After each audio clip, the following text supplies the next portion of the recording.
The oil spill by BP has left eyeballs all over the sea. So don't go swimming down in the south unless you want tar balls in your mouth. Balls in your mouth, balls in your mouth.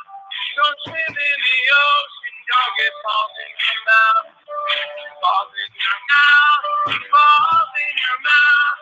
Don't swim in the ocean, don't get balls in your mouth. Balls in your mouth, balls in your mouth. Don't swim in the ocean, don't get balls in your mouth. Balls in your mouth, balls in your mouth. Swim in the ocean, don't have balls in your mouth. Go ahead! Balls in your mouth, balls in your mouth. Don't swim in the ocean, you'll get balls in your mouth. Balls in your mouth, balls in your mouth. Don't swim in the ocean, you'll get balls in your mouth. Right now! Balls in your mouth, balls in your mouth. Don't swim in the ocean, you'll get balls in your mouth. Balls in your mouth, balls in your mouth. Don't swim in the ocean, you'll get balls in your mouth. Balls in your mouth, balls in your mouth. Don't swim in the ocean, you'll get balls in your mouth. Balls in your mouth, balls in your mouth. Don't swim in the ocean, you'll get balls in your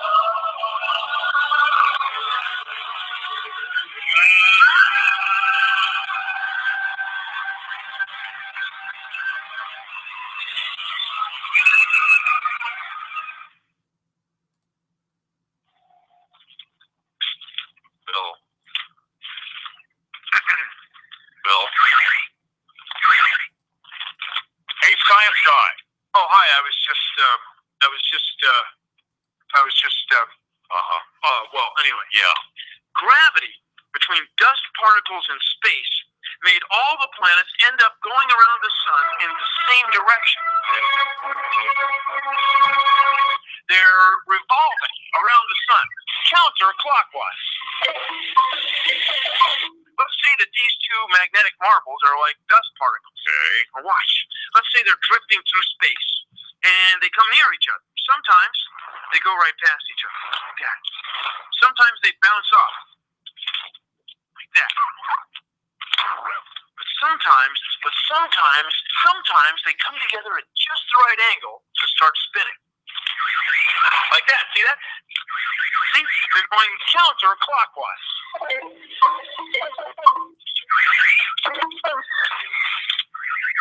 Oh, that's good.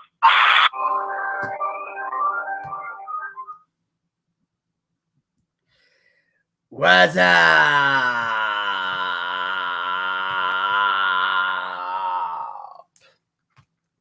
Boochcast fans, listeners across the internet, radio waves. This is Vinny Bucci, aka the Booch, and this is that time again, once again, yet again for the Boochcast. What's up, everybody? It is Tuesday, June the 21st, 2016. It is high noon, and we are back with another hellacious show here on the Boochcast. And you'll notice something different about today's shows, or at least those of you that are currently watching this on YouTube, you will notice a difference. And of course, that major difference is that it is a Tuesday, and I'm not wearing the same shirt that I was wearing on Monday. You'll notice I'm wearing a completely different shirt. Still got a Home Depot logo on it, but it's a totally different shirt. And because I know for a long time I've been doing the show on YouTube, and a lot of you guys notice that. You'll notice on Monday and Tuesday, I wear exactly the same shirts.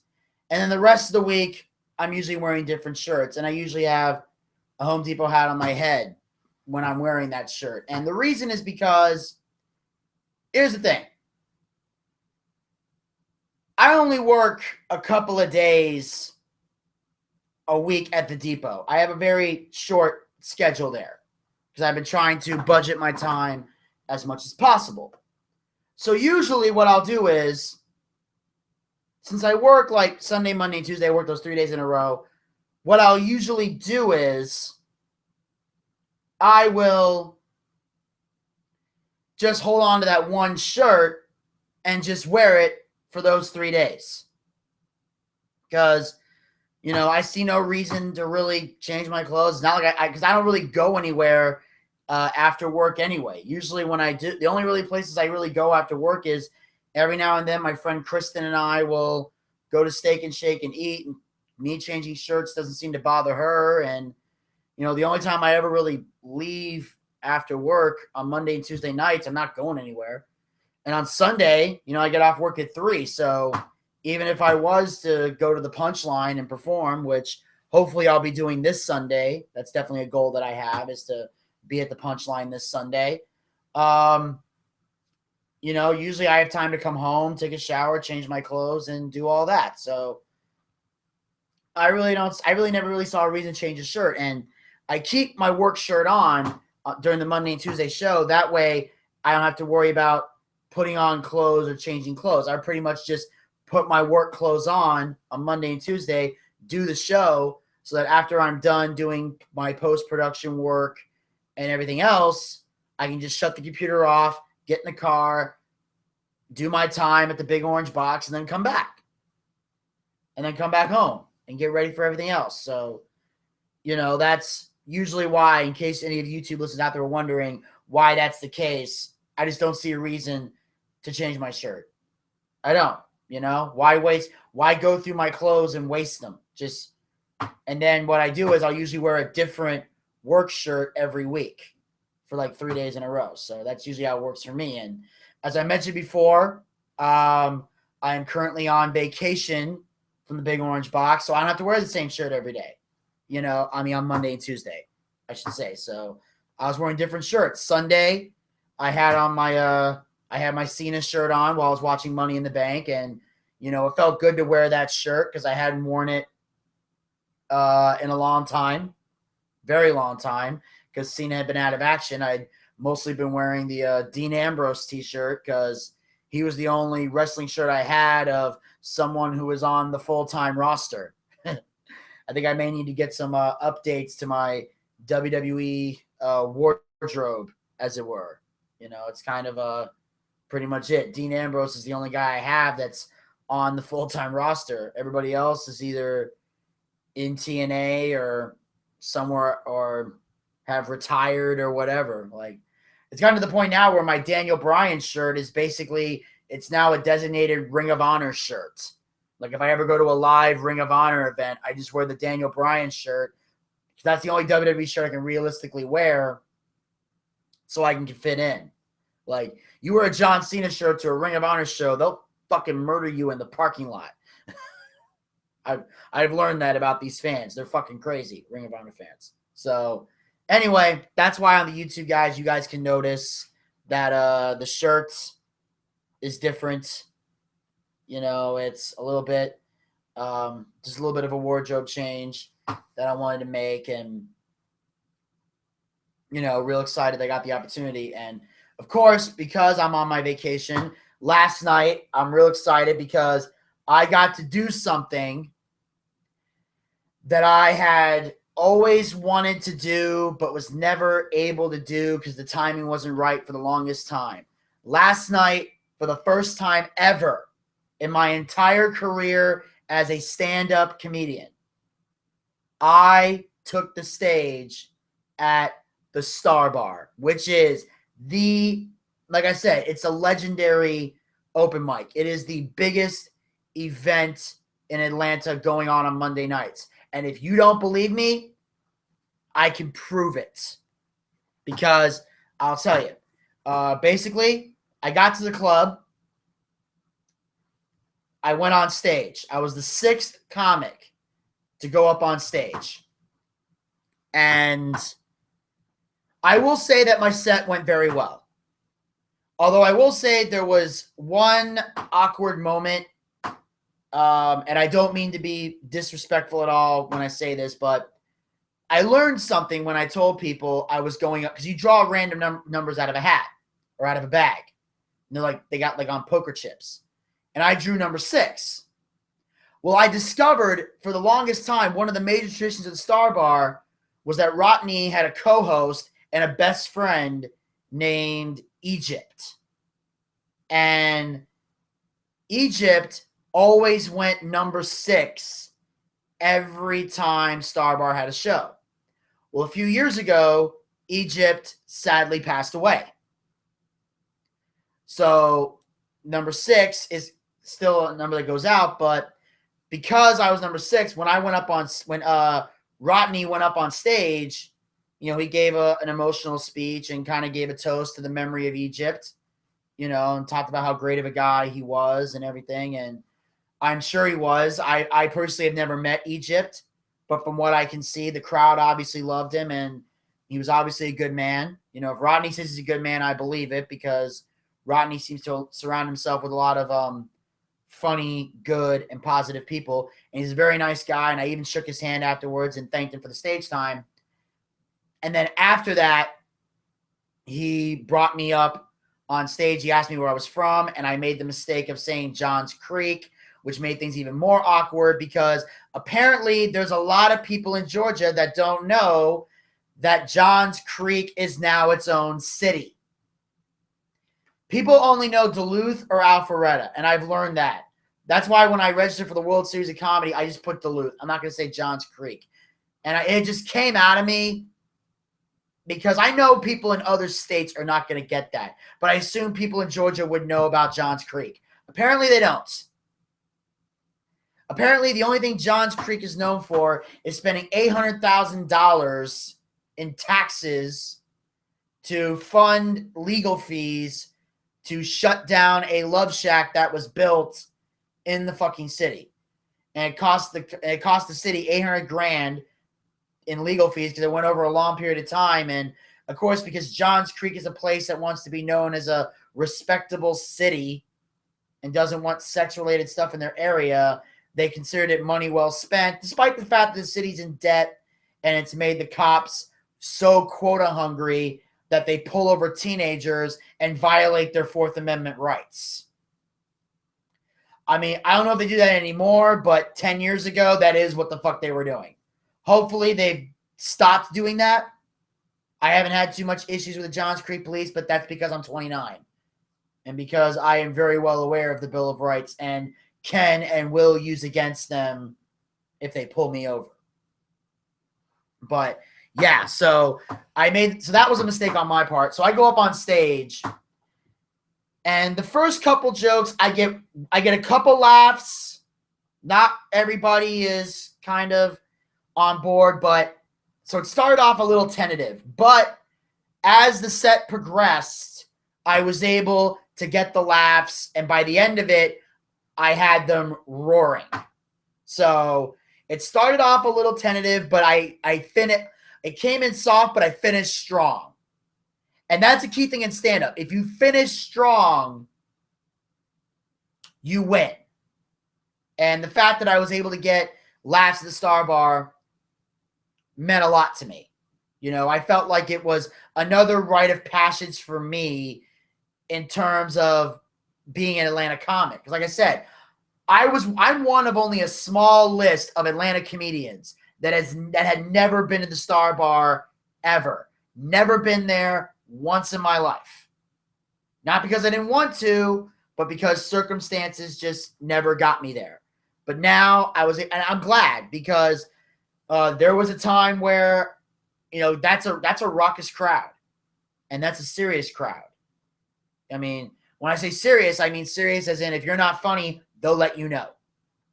And I probably wouldn't have had thick enough skin to handle it if I hadn't been there, if I had gone there sooner. So, but now at this stage in my life, you know, between everything that I've gone through, between the stuff I did for the regular guys and, the stuff currently going on Daytime Fighting League, like, I have no shame left.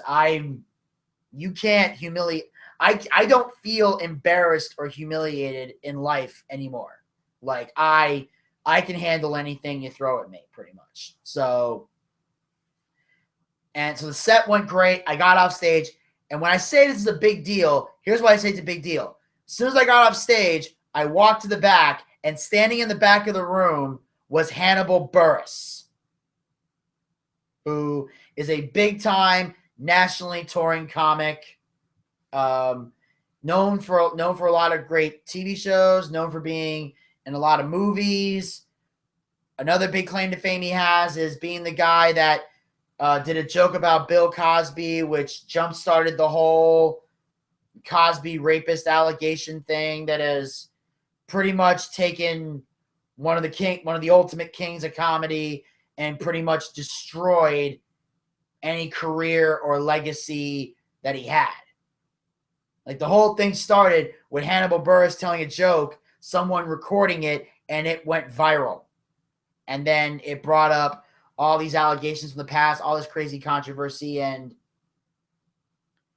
that's another thing that Hannibal was known for. So he kind of said, good job. Like, we didn't really talk, but, to see him come in there, I was like, wow, this is a big deal. And also, like I said before on yesterday's show, Rodney has started a record label for comedians. He has done so much for the Atlanta comedy scene, and for him to let me go on stage, for me to do well on that stage, to hear positive feedback from him as well as other comics and a few audience members that I was able to give flyers to at the end of the night to kind of, tell them, hey, here's where you can follow me and tune into the Boochcast and everything. And so to me, that was a successful night. I see that as success for me. And what was even more awesome was when I showed up to the bar, they had Monday Night Raw playing on the TV. Keep in mind, I had never been to a bar where Monday Night Raw was playing on the TV. Now, obviously, I've been to Hooters in the past where they'd shown pay-per-views, and we used to have a watch party down at Mazzy's. So obviously, I've been to bars that have shown wrestling pay-per-views, but I've never been to bars that showed Monday Night Raw. This bar happened to show it. So, and it made it easier for me because it was I was at the Star Bar all night. So when I came home, I didn't miss a whole lot. The only thing I missed was I missed the first half hour of Raw because I was driving to the club, and I missed the match between Paige and Charlotte because I was on stage while that was playing, while that match was going on. So when I came home, that was Paige and Charlotte was the only match I actually had to watch, because I had seen all the other matches. So really, when I came home, the only things I had to watch was the Paige and Charlotte match, and then all the talking points so that I could record them, upload them, and get them to the internet. And get them on there in a timely manner, in a timely fashion, so that I could play everything for you guys here today. So I got it all done last night. I had another all-nighter that I pulled. Then I finally went to sleep. Got up early this morning, and before the show, before I went on the air, I had just finished watching the Stone Cold podcast with AJ Styles. I got a chance to see that, watch that, and we're going to talk about that in just a minute. We're going to get to that real soon, as well as the recap of Raw. But before I did all that, I just wanted to talk about my experience at the Star Bar. And it was a great set. I had a blast. And I do want to thank Rodney for giving me the stage time. And Lace Larrabee was the headliner. She had a hell of a job. We had a conversation afterwards, and I got a chance to sit in the green room and hang out with Joe Pettis, who I hadn't seen in a very long time. He's one of my best friends in stand-up, definitely. So I got a chance to hang out with him. We talked comedy, we talked wrestling, we talked everything, and we had ourselves a we got ourselves a hell of a time. So I'm real excited about this opportunity to perform at the Star Bar. And because like I said, I'm on vacation till the 3rd of July is when I have to go back. Is when I officially go back to the depot. That's when I officially go back to work.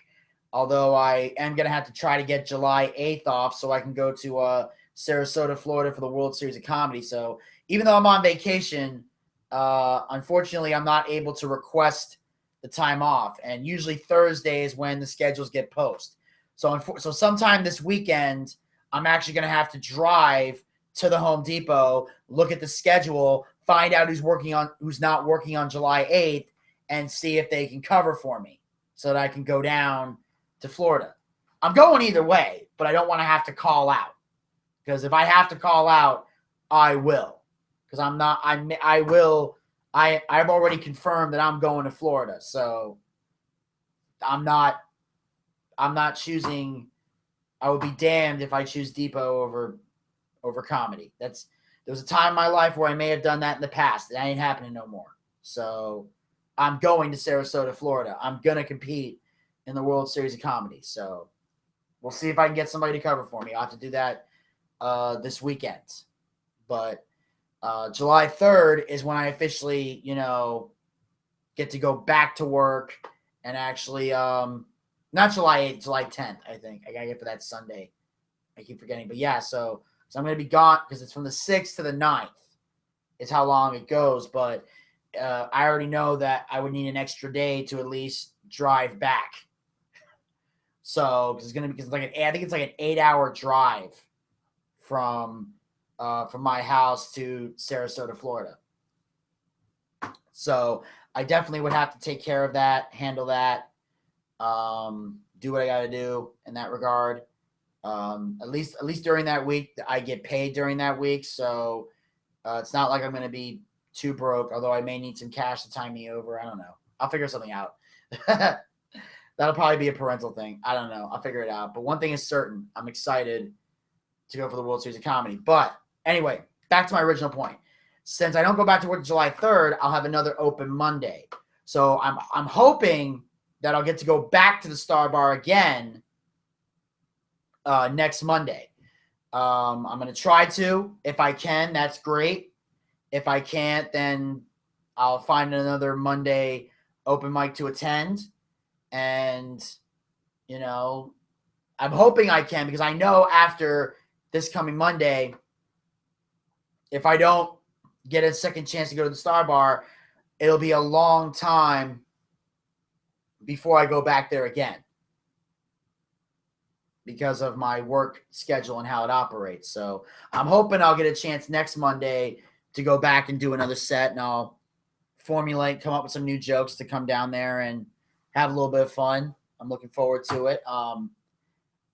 But I will say one more time, I had a blast performing at the Star Bar. I'm glad I got to hang out with some old friends, and I'm even happier that Raw was on the TV because, because that just saved me. It saved me a lot of time. I didn't have to I didn't have to watch the whole thing when I came home. I only had to get the talking points and the Paige Charlotte match. So overall, it was a great night. I got to do comedy. I got to watch wrestling. I got to hang out with everybody. I got to see Hannibal Buress, who was really funny when he went up there. So I had a great time. No complaints. And let me see here. I think I might want to get into. We got it right here. We got the now. Of course, I got the Stone Cold podcast with AJ Styles. But before I get into the podcast with AJ Styles, I do see that we have a caller on the line. So before I get into the podcast, before I get into the Raw recap, before I get into everything I want to get into, we'll take this call, see what's on this person's mind, and see. Hello, you're on the Boochcast. Vinny, it's Frank. Hey, Frank, what's up? Not much. I just wanted to see how you were doing and everything. Because you told us yesterday what happened on Sunday, and I thought that was wrong because if you bring somebody over to your house and you're doing something nice, we've always joked around. But when you start getting physical, no. And then when it's at somebody else's house, you can go right out the door. Absolutely. Yeah. And I thought it was just wrong. Yeah. And you were doing something good for everybody. So, the one thing I wanted to, what is up with Jerry the King Lawler? Yes, Jerry the King Lawler. Yeah, apparently what had happened was he and his wife got into a physical altercation. Trying to, says here, Jerry Lawler, here he said he comments on his arrest. Right now he's been indefinitely suspended by WWE. There's scheduled. He had a court appearance on Monday or yesterday, and it clearly states that it was between him and his fiance, and basically they ordered them to stay away from each other while the case is ongoing, which basically means they're not allowed to contact, no communication, no text, no phone calls, emails, nothing. Their next court date is the 1st of July. So basically what's going to happen is either if the judge throws the case out or if Jerry Lawler is found not guilty, we'll see him back in the WWE. If he gets fined or goes to prison in any way if he's found guilty and has to serve time or pay a fine for the domestic violence, he'll be terminated by the WWE. But apparently she claims that his fiance got drunk and they started fighting. And apparently, I think she claimed at one point she threw something at him. Let me take a look here. I'm trying to pull stuff up. Apparently, it said that they're both saying that Lawler claims that his fiance scratched him in the face, threw a candle at him, and kicked him in the groin. And then, basically, they claim that Lawler held her against the kitchen counter, hit her in the head, pushed her against the stove, put a gun on the kitchen counter because she was threatening to kill herself, and he just put a gun on the kitchen counter and said, "Go ahead and kill yourself."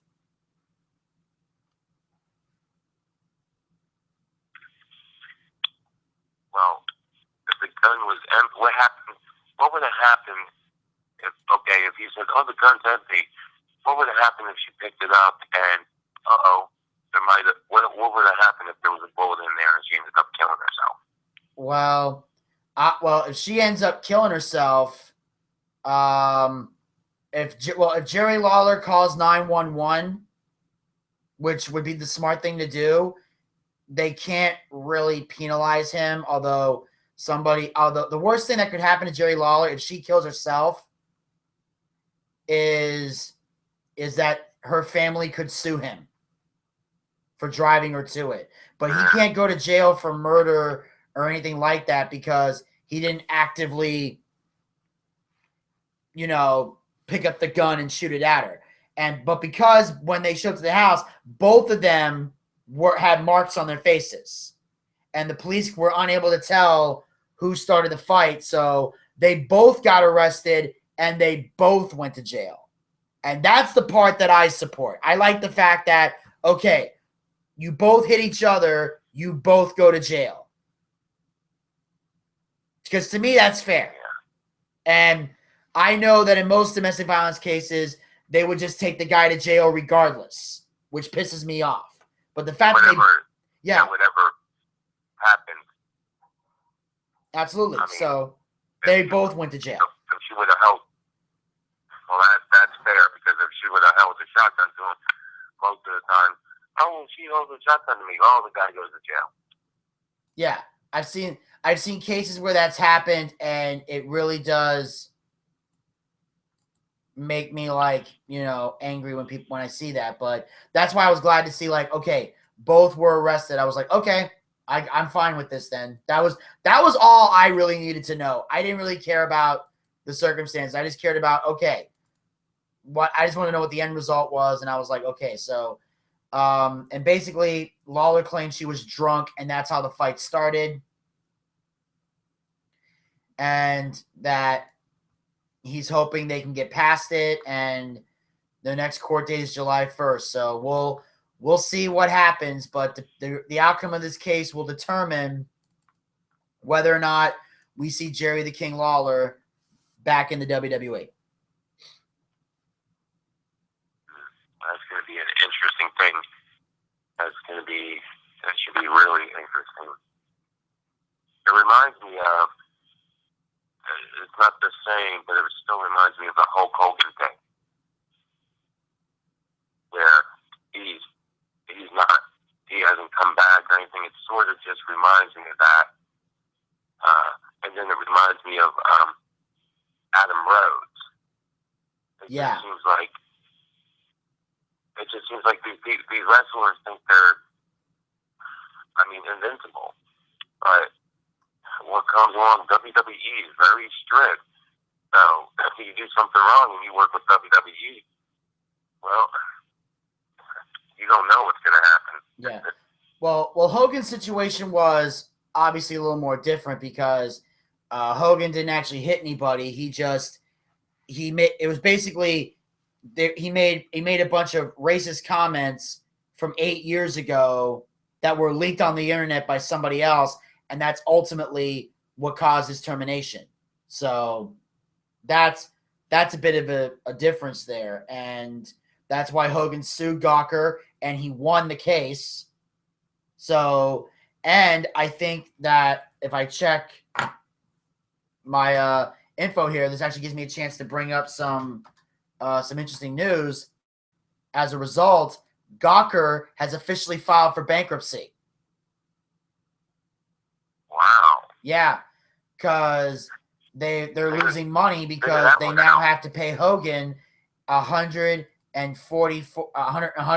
million. I'll figure that one out. That's going bankrupt, and you have to pay somebody. Well, hey, that's on you. And so I don't understand, but last night on Raw,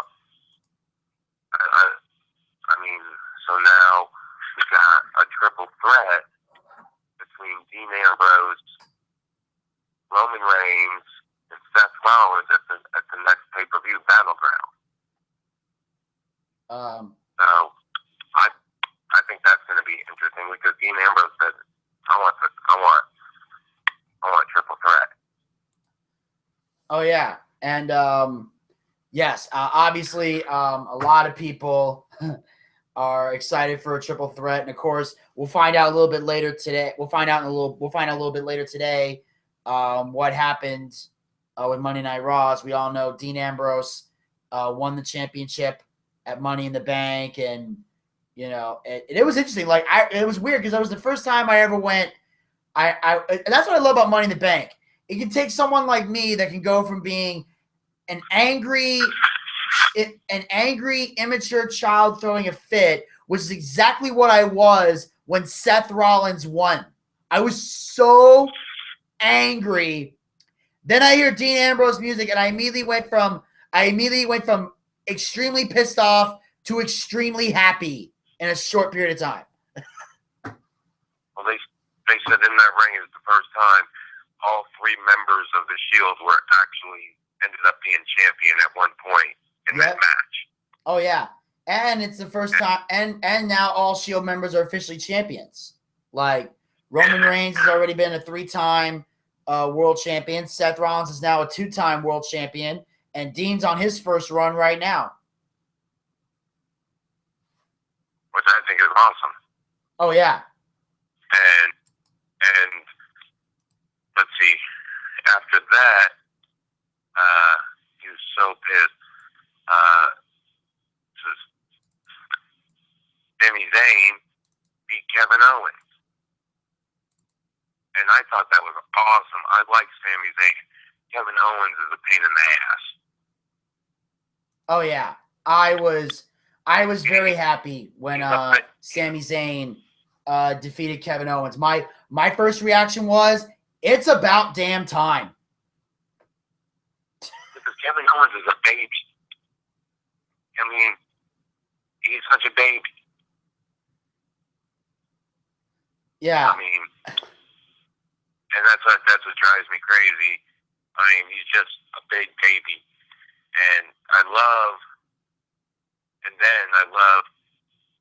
Paige is fighting Charlotte and Muscle Woman, and she gets beat, and then all of a sudden, Sasha Banks comes down. Now she is awesome.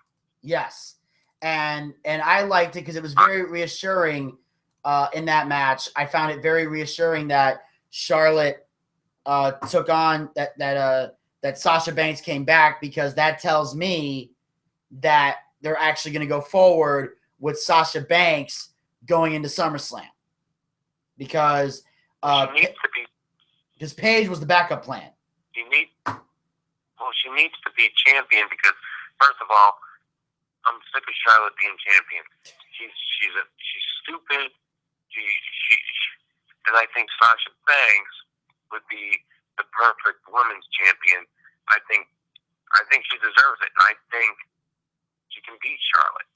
I think she deserves it just for the simple fact that she is the most over diva on the roster, and that the crowd has been behind Sasha Banks since the day she showed up.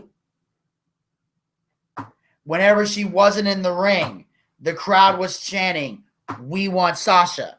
Now, granted, some of that has died down because of the fact that she's been gone for quite a while, and the only thing working against Sasha is that Vince McMahon is worried that Sasha might be too injury prone to be a champion. That's the only thing working against her, because she's definitely got everything. She's got the talent. She's got the charisma. She's got everything that it takes. And they want to build a storyline around Sasha, because when Charlotte was the NXT Women's Champion and she held that belt for God knows how long, Sasha was the one at the end who ended up beating Charlotte to win that championship. So they kind of want to do the same thing here. Since Sasha was the one that beat Charlotte for the NXT Women's title, they wanted to be the one to beat Charlotte for the WWE Women's title. But if Sasha was either A, still injured, or B, God forbid, gets injured again, Paige was going to be the backup plan.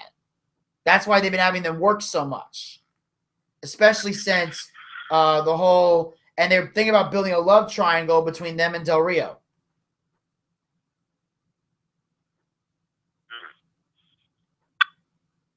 Interesting. Yeah, because in real life, Paige and Del Rio are dating. Oh, see, but I like Paige and I like Sasha Banks. I like both of them. I've always liked Paige. I like Sasha better. I like Paige in the ring, but to me, she's kind of, I think because the fact she's in her early 20s, she's still kind of a brat a little bit. And it just bothers me. Like, I saw her as a judge on Tough Enough, and I felt that this is a woman who should not be judging I feel like I don't care that she started wrestling when she was 13. I could give two squirts of piss about that. I believe that she is not at a point in her career where she should be building for the future, because she's still in the present. And I don't trust anybody on the present roster to help build for the future. I just don't. I think she should become, I think as time goes on, she'll mature. Yeah, absolutely. Everyone does. As time goes on. I mean, I think it's about, I like her, but Sasha Banks, I think if anybody's going to beat Charlotte, I think it needs to be Sasha Banks, or the one I want to see get a championship that's driving me crazy is Natalya. Oh, yeah. Because it's about time. Whether she has it for one time, I would just like to see Natalya's been around forever. The last time she held the title, it was still the Divas title. Well, I think they need to do something with her, because, she's part of the Hart family, And I think even if they give her one chance and gets the belt and only holds it one time, still, because it's about time, because they're not doing anything. Oh, well, we'll put her in the match for the title. Oh, she'll lose. Oh, we'll put her in the match for the title. Oh, she'll lose. No. I don't like that. I mean, get her, and then her and Charlotte could have a fight, but then what I'd like to see is Sasha Banks come down and beat either Charlotte or Natalia, and then get the championship, which one has it. Yeah. Right now they have to get through Battleground because the goal of the storyline is for Charlotte to lose the title at SummerSlam when they have the big show in Brooklyn. So I don't know what they're gonna. I think this is what I predict is gonna happen. I think at Battleground we're gonna see Sasha Banks and Paige team up to face Charlotte and Dana Brooke. We're going to get another tag match. They're not going to let Charlotte defend the title of Battleground. Then we're probably going to have Natalia versus Becky Lynch since she turned on Becky at Money in the Bank. And they're going to have those two rivalries going. And then after that, Sasha is going to win some type of number one contenders match. And then she's going to face Charlotte. And I think what I would like to see happen is I would like to see, and I know it's going to sound weird, but I want to see Sasha Banks versus Charlotte in a Lumberjill match. And I want to see. Now that would be cool. I want to see all the. And I'm just going to call them divas. I'm sorry. That's just, it works for me. All right? I'm not going to say women wrestlers. That's too many goddamn syllables. I want all the divas surrounding the ring. And what I want to see is, I want to see all the divas, minus Dana Brooke, of course, just all together get sick and tired and just fed up with Charlotte. Because even though Natalya is turning heel, it's more about her looking out for herself than wanting to align with Charlotte. She still hates Charlotte. She's just fed up and angry. So this can still work. And I want to see all the women wrestlers just be like, Charlotte is calling herself the queen. I'm sitting on top of the throne. That's enough to piss all of them off. And they all just surround the ring so Charlotte can't do anything. And then you have like a moment where like the Lumberjills like do something where maybe like Dana Brooke is out there and they all just beat down on Dana Brooke or something and just get rid of her. They do something to eliminate Dana where she's like barred from ringside or something. And then you just have the Lumberjills surround the ring. That way, Charlotte can't run away. Charlotte can't play any games. And it's just her and Sasha. And then Sasha can win the match.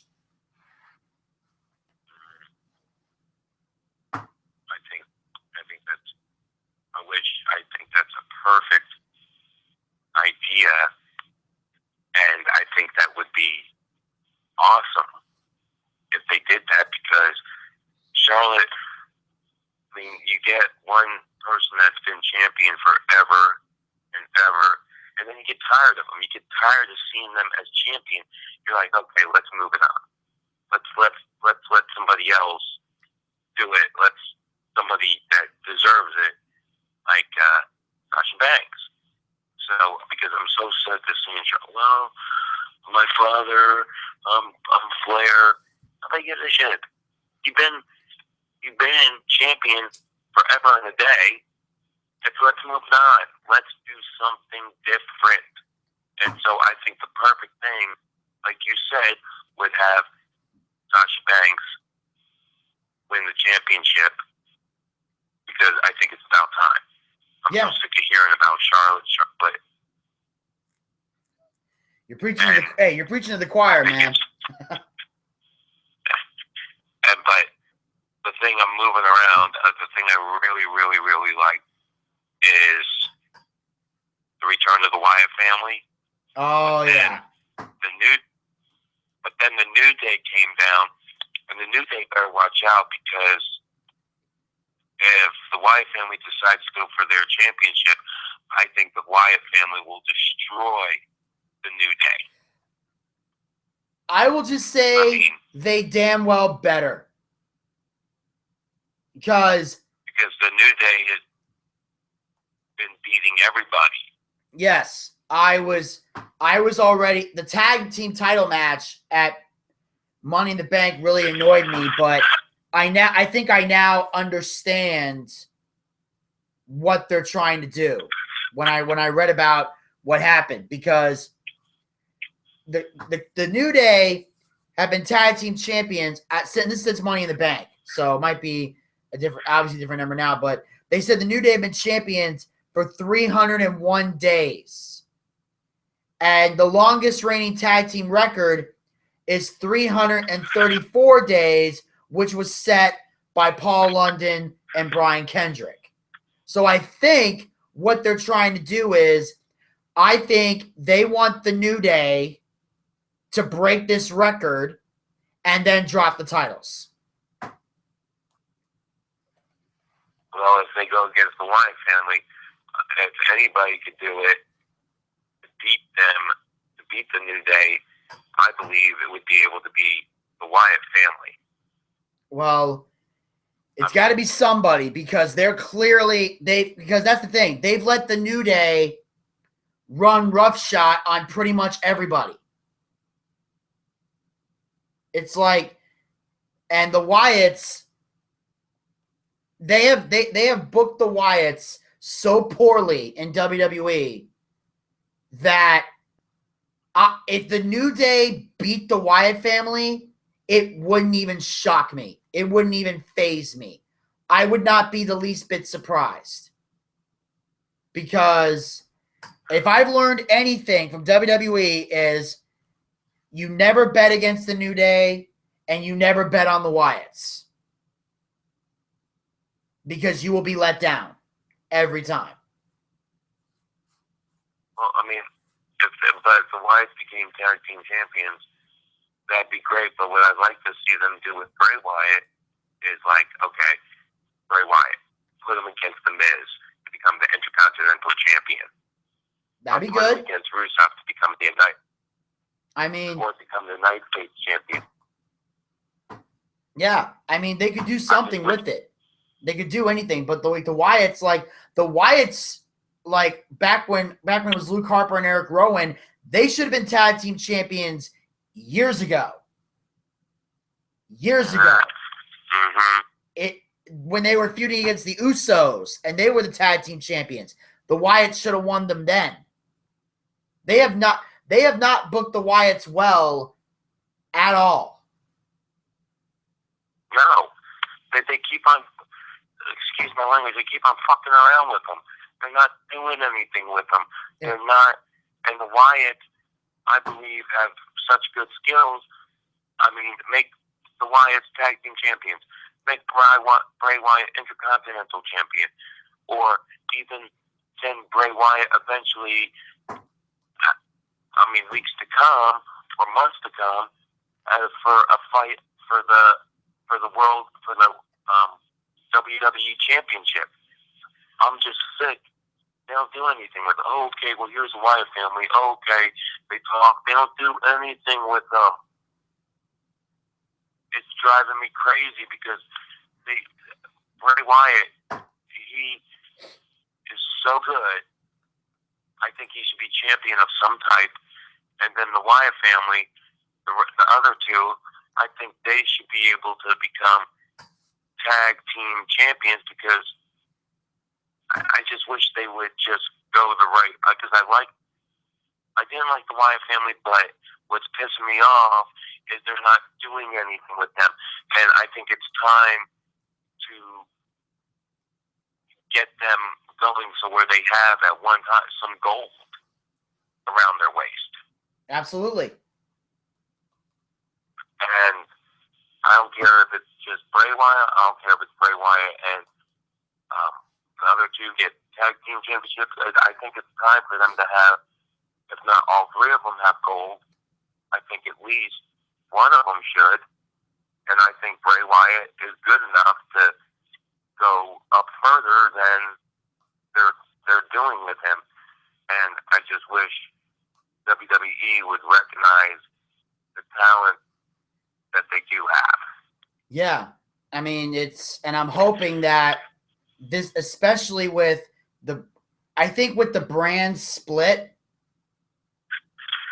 we're probably going to see something. I think that's probably why they're finally doing a brand split, because I think now they're reaching the point where they have a lot of big stars and there's people getting lost in the sauce, as they say. Because in 2002, when they split the brands back then, it was because they had a plethora of main event talent and they were shuffling the deck with those guys every day. So, which is why I laugh when people complain about stuff like that and say the Attitude Era was better. It's like, seriously, if I had a nickel for every time The Rock fought Triple H in the Attitude Era, I could pay off the national deficit and still have enough money left over for a Big Mac at McDonald's. I mean, having the same guys fight over and over again is not a new thing. It's something that has regularly happened in WWE. It's boring. Yeah. It's boring if you have the same guys every time you turn around. So that's why they came up with the idea for the brand split back then.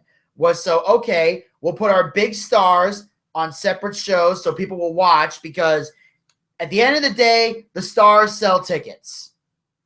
And whether you like it or not, if you're not a guy who's selling tickets, do not expect to be the world heavyweight champion, no matter how many fucking moves you know. So they're going to put this, and then they said, okay, now we got the stars on this show, we can make room for these guys. And it's because of the brand split that you even saw guys like Edge become the heavyweight champion, or Jeff or the Hardys become champions. Like, they would have never touched that championship if a brand split never happened. Okay,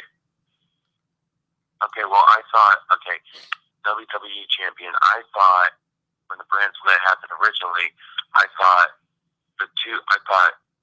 Del Rio was a good world champion. I thought Sheamus was a good world champion. Yeah. I just don't think they're good enough to be WWE champion. But I think if they're world champion, I think they were awesome as world champion. I thought they were good. Well, here was the problem. At first, when they did like I said, when they first started the brand split, it got good. But when it got to that point, by the time Sheamus and Del Rio had touched the championship, the brand split had pretty much run its course. That's why eventually they made the decision to have Cena and Orton fight so that there would be one champion. Because you had people who were having reigns as the world heavyweight champion on SmackDown who were not even close to being actual.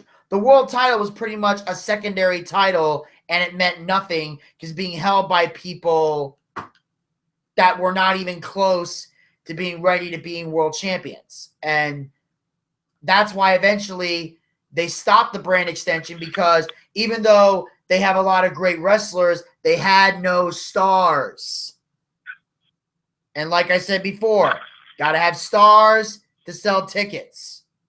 And they had to start putting the stars on both shows just to make people watch it. And even then, SmackDown was unwatchable. So even with the stars, you would get maybe they would watch until that star came on and then they took the TV off. So pretty much it became repetitive. That's why they finally just said, we're going to make one world champion. We're going to make one women's champion. Because the Divas title came from the brand split too. There was a women's champion on Raw and a Divas champion on SmackDown. So that's where all this came from. So now they want it, but now is a good time to do a brand split. I agree. Because now we got a lot of stars, but a lot of them are getting shuffled the deck because You can't book everybody at the top. That's the problem, you know? And when you got guys like AJ Styles coming in, I'm sorry. I don't care how good Bray Wyatt is. AJ Styles is going to the head of the class. Sorry, Bray, but AJ is more recognizable than you. So this is the way it is. So that's why I like it. Although although this is where Desmond and I differ. Desmond wants to see the title split again. I don't. I truly think it's going to be a bad idea. I don't think that's a good idea. I would rather have the world champion just go to both shows. Well, see, but the thing is once it comes back, when SmackDown comes back like that, only time will tell. I guess, Triple H, I guess, Shane McMahon, Stephanie McMahon, Vince McMahon will decide, okay, we want the belt split. So, only time will tell. Yeah. I mean, we don't know. I mean, we just don't know because I don't want the belt split because been there, done that. But as far as the WWE champion, what they can do is they can travel between both shows. Exactly. You know, and then you got the tag champions. They do the same thing. And the women's champion, she does the same thing. And then what you would do is, like, for example, like right now, Charlotte is the women's champion. It looks like she's going to be the women's champion going into the split. Now, let's say you split the brands and Sasha goes on Raw. And Sasha beats Charlotte. Well, then Sasha can go to both shows. And as a result, by default, Charlotte becomes strictly a Raw superstar. And that's what you do. If the champion loses somebody from Raw, they go to Raw. They lose somebody from SmackDown, they go to SmackDown. They stay on SmackDown. And that's how you shuffle the deck. Yeah, and I mean, I just don't. Okay, the split, fine, but if you split the belts and everything, it'll get boring real quick. It'll be like when they did it before. Yeah, it has only has a short term. It only has a short term effect. Oh, this is cool. This is cool. There's two separate belts, but then it gets old real quick.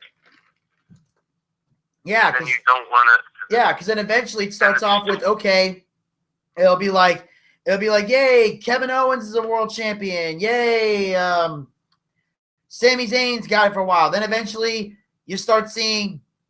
Then eventually they've shuffled. They fought each other so many times for the world title. Eventually you see something like Kevin Owens and Tyler Breeze end up fighting eventually, and they're like, and then it becomes like too repetitive because then you feel pressured to have a top champion for Raw and a top champion from SmackDown. I don't think we need that. I think it would make it more valuable to make it one title and just let them bounce through both shows. And then that way being the champion means something because you get to see more of you. And then you don't, okay, when it was original, you only got to see the one champion, but if you're bouncing as one champion between both shows, then you don't know who's going to want to go from the belt. Oh, it could be, this guy on SmackDown wants to face you for the belt, or this guy on Raw wants to face you for the belt. It's not just two belts. Oh, well, all you can be is a world heavyweight champion, or on Raw, all you can be is a WWE champion. Well, no, that's not going to work out. I mean, we've seen that, been there, done that, and that was horrible. Yeah. And I just don't want to split. I mean, if they're smart, because then they had separate tag team champions on SmackDown. Then they had separate divas. Then they had separate champions. If they do that again, it's going to get old, and you're going to be like, I don't even want to watch SmackDown. All I want to watch is Raw. And there's not enough female wrestlers even on the main roster to the point where they could have their own. You have enough female wrestlers where you could make some on Raw and some on SmackDown, but not enough that you can have two belts. And you don't have enough tag teams either to do that. You have enough tag teams where No. you can have some on Raw, some on SmackDown, and create compelling stories. But you don't have enough to where Raw can have their own tag team champions and SmackDown can have their own tag team champions. The only way you could do that is to get some serious, is if you called up a ton of people from NXT. Which is great, but it will make NXT practically unwatchable because then you'll have no stars for that. Well, basically, you'd have to go to NXT and be like, "We're calling up everybody." By the way, you can leave that midget on NXT, but we're calling up all the other people. There'd be nobody on NXT, and like you said, it won't even be worth watching. Yeah, because you would have called up everybody. Like right now, NXT is watchable because they have their own set of stars. They have their own things that they're doing. And in fact, WWE, I actually read, is looking to bring in some legends to help fill some spots. What do you think they'll bring in? Kurt Angle? Kurt Angle said that he is in talks with WWE. But he doesn't know when he's coming, but there's a possibility we're going to see him. Because the goal is they want to bring in Kurt Angle and put him on SmackDown. And then they're going to call up American Alpha, which is a tag team in NXT. It's Jason Jordan and Chad Gable, and they're going to reform Team Angle. Like when Team Angle had Charlie Haas and Shelton Benjamin, and they were the world's greatest tag team. Well, American Alpha is kind of like they're not. I wouldn't say they're a carbon copy, but their gimmick is very much based on the world's greatest tag team in that they wear matching singlets. They're both amateur wrestlers. They're both incredible athletes. And Kurt Angle has talked about wanting to work with them. So they'll probably do a thing where they'll reform Team Angle. And of course, Kurt Angle will probably wrestle a little bit on his own. It's just that Kurt Angle won't work a full-time schedule. That's the only difference. Because Kurt Angle's made it very clear that he would love to come back to WWE, but the only way he would ever come back is if they gave him a part-time contract. He will not work full-time. Like The Undertaker. No. The Undertaker's different. The Undertaker barely has a part-time contract. Because his part-time is I work WrestleMania. What Kurt Angle means by part-time is I want to work just TV and pay-per-views. That's what part-time is. Oh, okay. Like, if they're on SmackDown, he'll show up to SmackDown every Tuesday. And when they have a SmackDown pay-per-view, because they're thinking about because they're now considering giving their own pay-per-views to the shows as well. Like Raw, like there'll be 2 pay-per-views a month instead of 1. And one pay-per-view will be geared towards Raw. The other one will be geared towards SmackDown. And the big 4, which are WrestleMania, the Royal Rumble, SummerSlam, and Survivor Series, that's going to be the 4 pay-per-views where all the shows come together. Interesting. Yeah. So they're going to try that. So Kurt Angle will work those shows. But he's not going to do but if they go for an international overseas tour, he's not going to that unless it's tribute to the troops related. Like he'll do that because that's tribute to the troops. Nobody I can't imagine any wrestler wanting to turn that down. So I wouldn't. That's one thing. At all. Yeah, like that's one. Like tribute to the troops is one thing, but he's not gonna go. But if they go, the WWE is going overseas to Japan. Kurt ain't going to Japan. Or if they're doing all these house shows and live events, Kurt's not gonna do that. And because Kurt's at a point in his career where he cannot work the 300+ day a year schedule, and that's because that's kind of where he got his drug when he was addicted to painkillers and prescription drug abuse. That mostly came from working that full-time schedule because he couldn't handle it. He just could not handle. You think they'll And the last time they tried to bring Kurt back, they wanted him to work full time, and that's why he turned it down and went back to TNA for a while.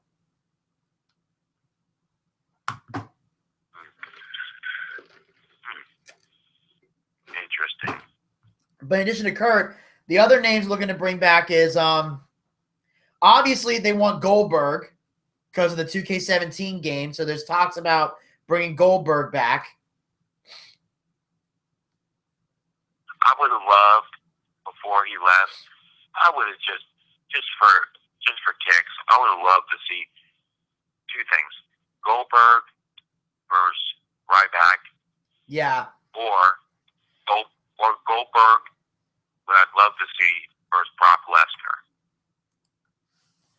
Well, I think a match between him and Brock Lesnar would probably work better now than at WrestleMania 20. Because at WrestleMania 20, they embarrassed themselves. And that's mostly because the fans already knew that Brock and Goldberg were leaving after that. So the fans were already booing and hating them. And because Lesnar was leaving to go play for the Minnesota Vikings. And Goldberg, like, their hearts weren't in that match. They were phoning it in so they could just leave. So I think now that Lesnar has now that Lesnar's back and he has a newfound love for the business, even though he works the part-time schedule that he works, he still loves working for WWE. He just doesn't like to travel 300 plus days a year. And for a lot of these guys, that was their biggest gripe, was they didn't like being on the road. Some wrestlers do. I don't blame them. Yeah, that's what they don't like. They're already on the road for SmackDown and Raw in the States. Yeah, but then they have to work like live events and house shows. Like, that's why the life of a professional wrestler is tough. Because 200, 300 plus days a year, they're on the road, especially in WWE. Like, when I applied for their social media producer job, which I've been meaning to send another application in. I'm going to do it again. But they say part of that job is 80% travel.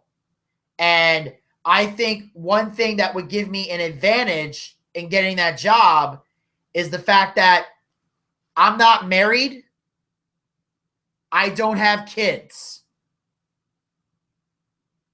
I can travel. I could be on the road 200, 300 plus days a year. I could spend 80% of my time traveling on the road. I have nothing holding me back. Like, there are some people who want to work for WWE or probably love to work for WWE, but couldn't handle the road because they got a family at home. I don't.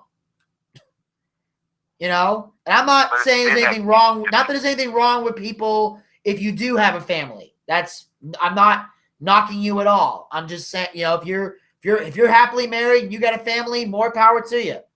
I wish you a lifetime of happiness. But me personally, I got none of that. So I could travel on the road.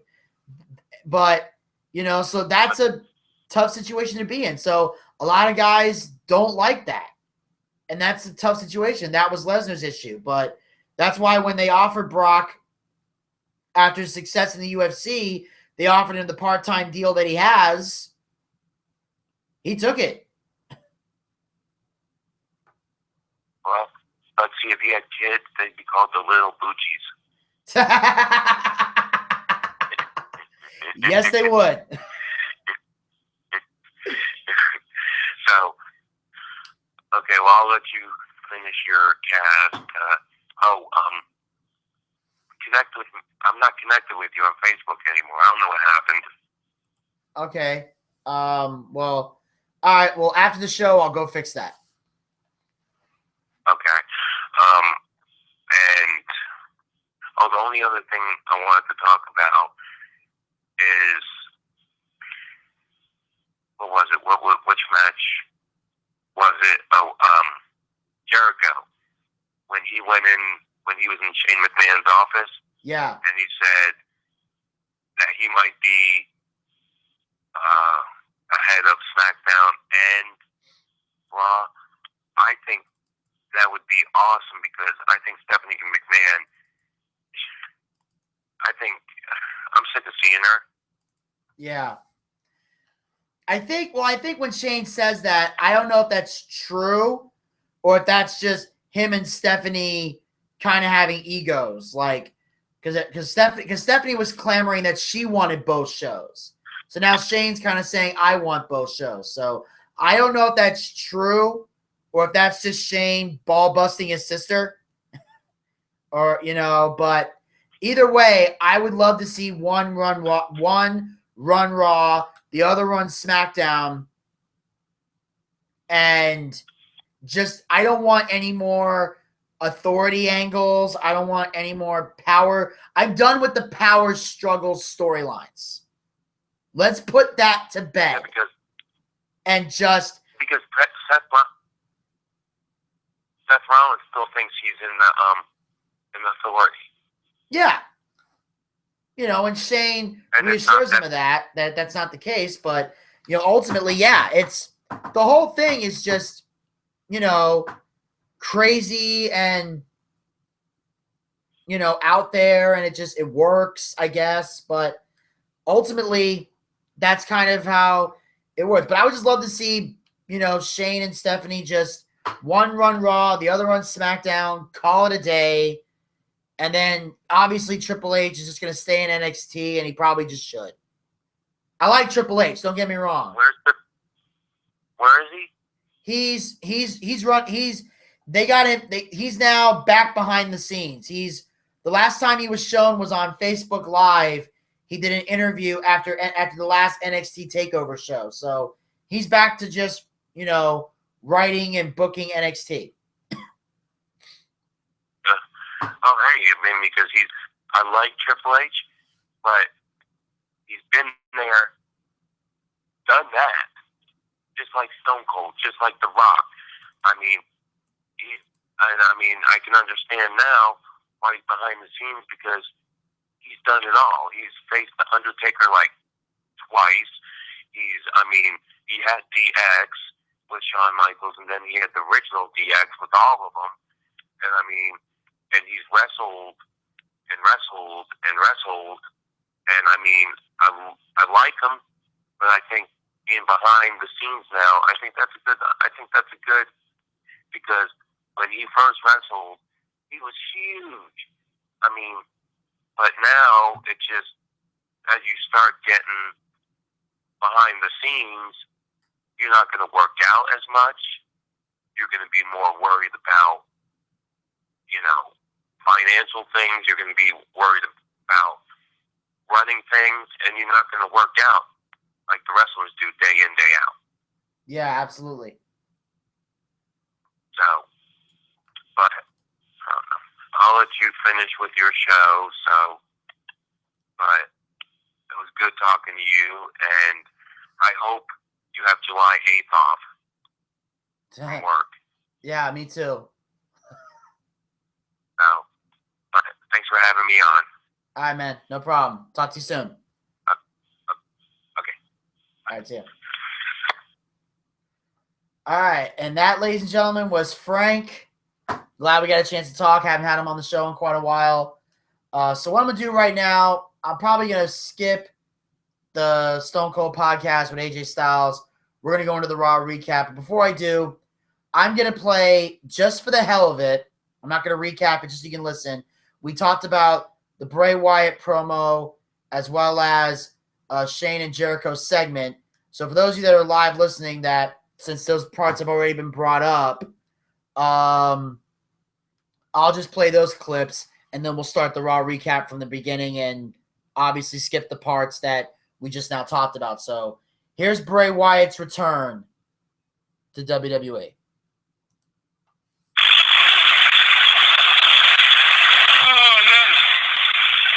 Did y'all miss me?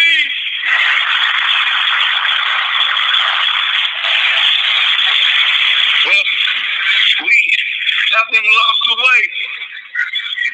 We have been punished.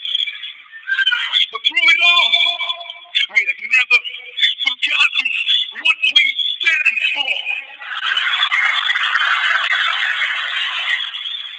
Take a look around, man. This is a promise as much as it is a warning to everyone that's there.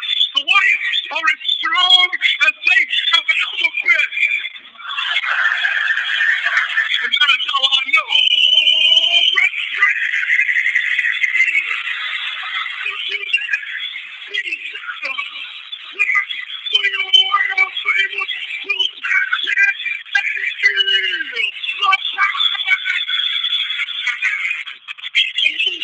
this is going to be interesting. I did not expect this at all. I didn't even expect the Wyatt. Now the New Day. Well, you're about a stark contrast. Only the Wyatt expected a New Day. Definitive tag team title, fatal four-way final, last night at Money in the Bank.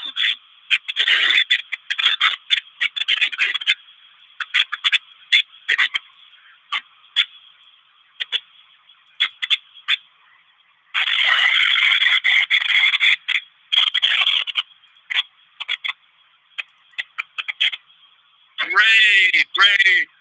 To be perfectly honest, you talking way too long. You need to cut it. Right, you right though, man. You right. We will take a knee. Man, get a knee. Thanks, Coach. Appreciate you. And we shall confess something that we've actually talked about for quite some time. Between us, yep, been rough. But Eric Rowan got a big old booty. He got it. It's worse. You see, that's what we're talking about, man. Every time the New Day comes out here, everybody is having a good time, my right? Unlike y'all, who come out here beating off all this negativity all over everybody, instead of concentrating on the power of positivity like us.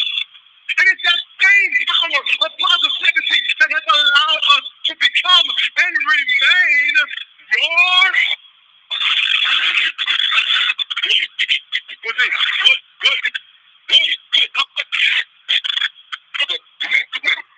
That's your chest frame, bro. There we go.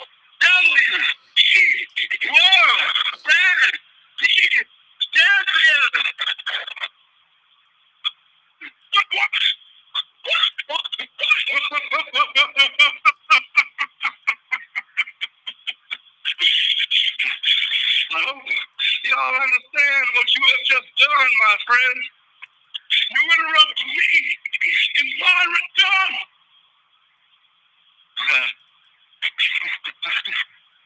I can see your future. And I know that your future new day falls. New day falls. New day falls.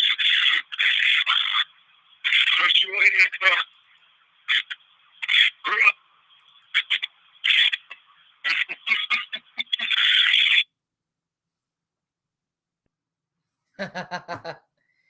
Now that was an awesome segment by the Wyatts. And I love the fact that the Wyatt did the whole thing. New day falls. New day falls. And I actually saw Harper, not Harper, but Braun Strowman was actually clapping as they said, new day falls. And I liked that.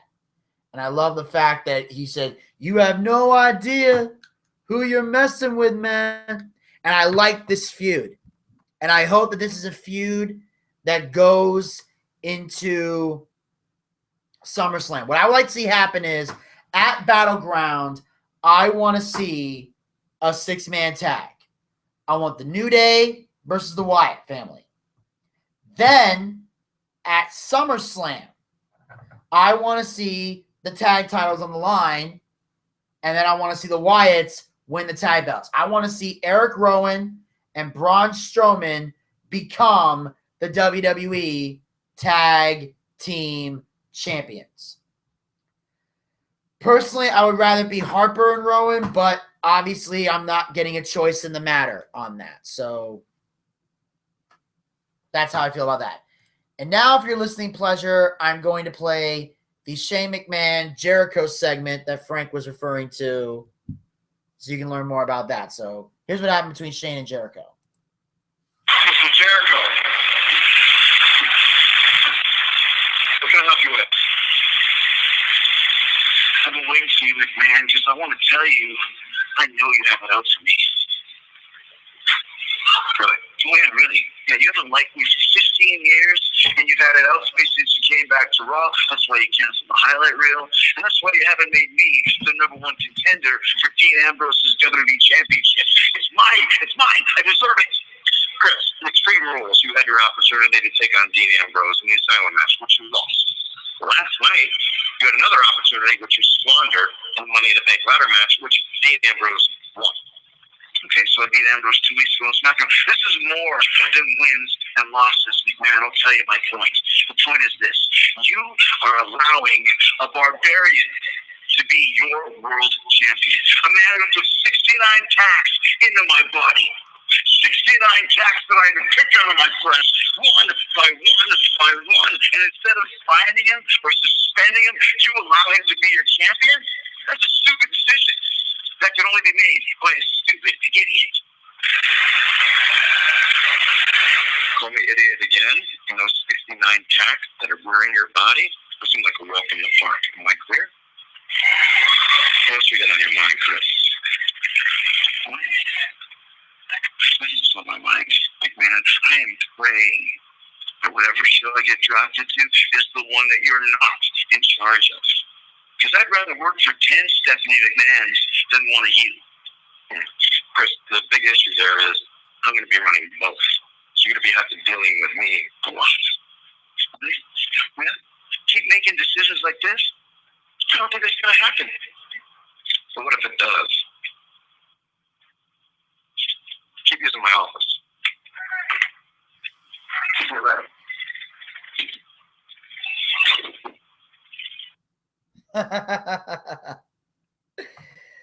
You know, the more I see Jericho as a heel, the more I can honestly say I enjoy the segment that I saw. And I think that this just proves that Shane McMahon in charge is definitely something that's best for business. It's definitely something that's a good idea. I think it's going to bring a lot of great changes to the WWE, and I look forward to it. If Shane McMahon is, in fact, running both shows, it could be great. You know, obviously, I would like to see something where, like I said, Stephanie runs one show, Shane runs the other show, and then we just put an end to all of this once and for all. I don't want to see any more McMahon family power struggles. In fact, if anything, they should just try to, like I said before, try to one-up each other. Try to create the best shows, and then maybe have, like at Survivor Series every year, the best of Raw and the best of SmackDown. And that can be where Shane and Stephanie have the power struggle. I have the better team. I got the better team. Blah, blah, blah. Use that, make that happen, and then you'll be able to create magic on the show. And on that note, ladies and gentlemen, we are now going to commence with the full Raw recap, minus the stuff that we've already talked about. So we're going to start at the very beginning of Raw, to the point where we got everything we need to go to. As we all know, at Money in the Bank, Dean Ambrose cashed in the briefcase and became the WWE World Heavyweight Champion after Seth Rollins defeated Roman Reigns to win back the title. Dean cashed in, beat Seth Rollins, and won the championship. Well, Dean Ambrose comes out to the ring, and we see two podiums at the front of the stage. One podium says SmackDown. The other one says Raw. And Ambrose comes out to the ring, holds up the WWE World Heavyweight Championship. And here is what he has to say about cashing in the Money in the Bank briefcase. Oh, boy. Last night was a long night in Las Vegas. And I'm not even talking about the stuff I don't remember. There was an incident with a security guard at the Hard Rock. There was a little Cleveland Cavaliers celebration party thing.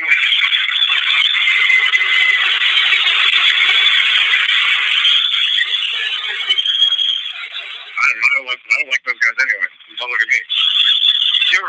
really tall and it weirded me out. I don't know. I think I got my foot ran over by a cab. Oh yeah, and then this other thing happened where I had to climb a 15-foot ladder and win the Money in the Bank ladder match.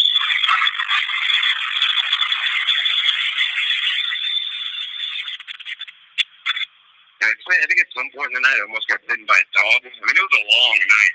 Oh yeah, and then this other thing happened where I cashed in my Money in the Bank contract on Seth Rollins, and I became the new WWE World Heavyweight Champion.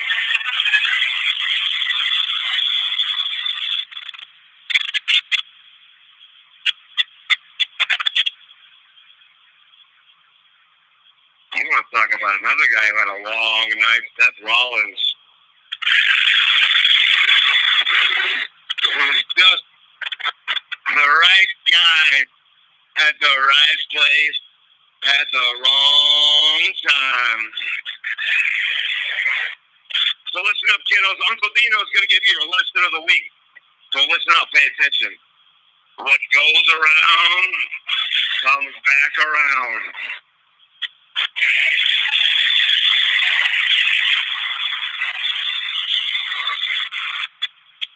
You know what? Let me give you another lesson while I'm out here, pontificating and stuff.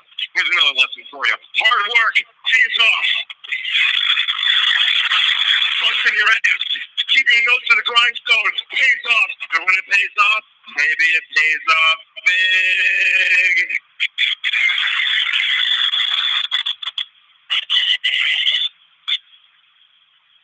Seth called himself the man. Roman called himself the guy. I don't know, what does that make me? The dude?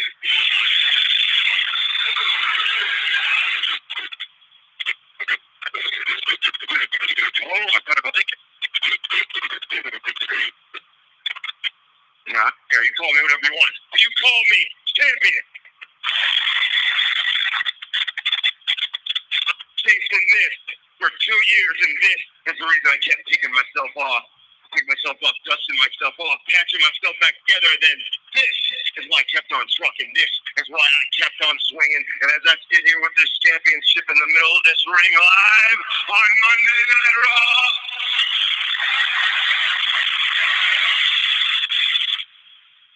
I can tell you, baby, it was all worth it because we ain't having no hard times anymore.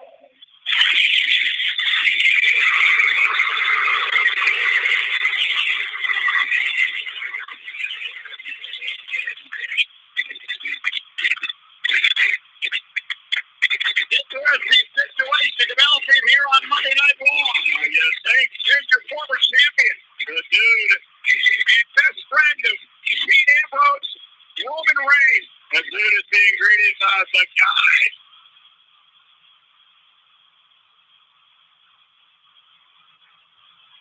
I've been wondering for the past 24 hours what Roman Reigns is thinking. He's sitting there at ringside watching the Seth Rollins took the title from it, and then watch his best friend walk into the ring and cast his Money in the Bank for about 16. Was it a bittersweet feeling for Roman Reigns? Like a flashback to WrestleMania a couple years ago, and Seth Rollins was one who did the Money in the Bank contract to take away the championship opportunity for Roman Reigns. But what an incredible night. Every member of the Shield last night was champion at one point. Now, you predicted that at one point their career early on. Yeah, I thought all along that this could happen, and if it did, Dean Ambrose was always the wild card, in my opinion.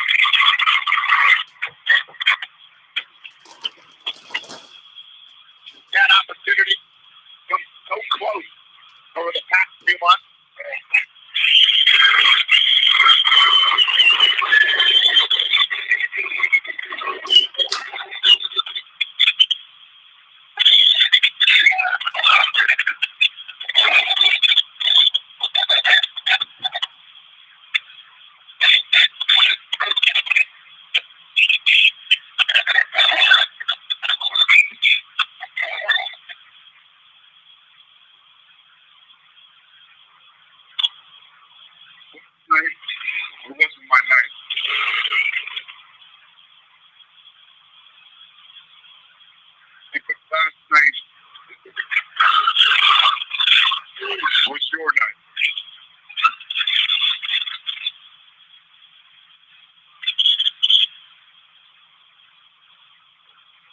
want to say congrats, man. I'm happy for you. I don't care what y'all say. This is my boy, and I'm happy for you. And I just want to say congrats, man. What you get to tell me? How good did it feel to cash in the set?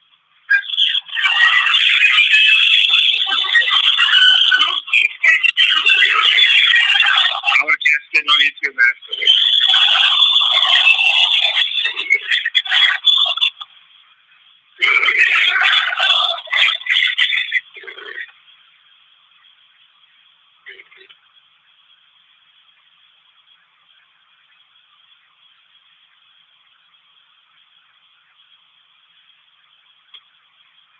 All the dudes chanting that I can't wrestle, calm down, relax, take a sip of your beer and shut your mouth.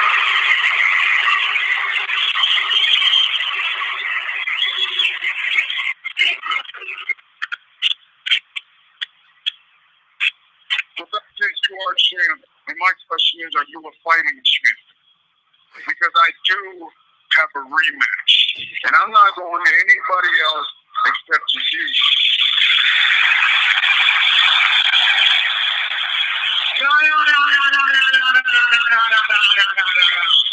No way. I don't think so, pal. That's not how this works. For 7 months, I worked my ass off to get back in this ring.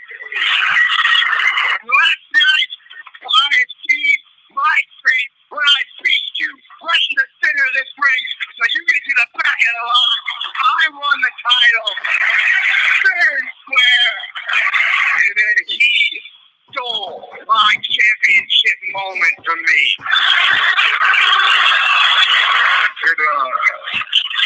It doesn't feel good, does it? At least when I did it to you, I did it to your face. The bottom line is, I was the champion. I never properly lost it, so you could stir your happy behind in the back of the line, because that title is coming back to me.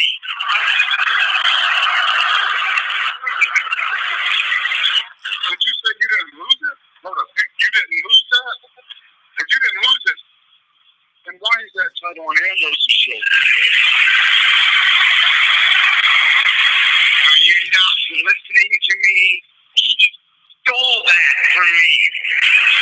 He snuck up from behind me like a common thief. Just shut up.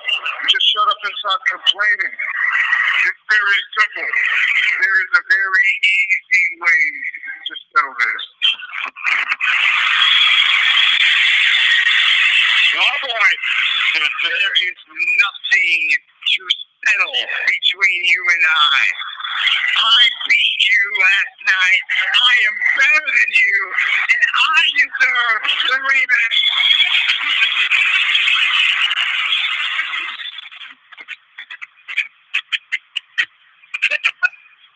Don't go wrong. You better believe it.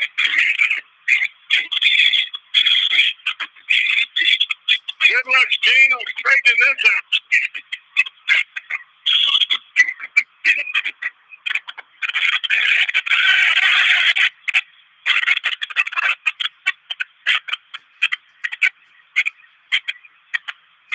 Thank you very much for that warm welcome. What's up, Phoenix? Now, allow me to direct attention where it should be. Dean Ambrose, congratulations last night on not only winning the Money in the Bank ladder match, but successfully cashing it in and becoming the WWE World Heavyweight Champion. And as far as Mr. Rollins and Mr. Reigns goes, I do think it's a simple solution to see who will face the champion first. And I think we should have a match between the two of you.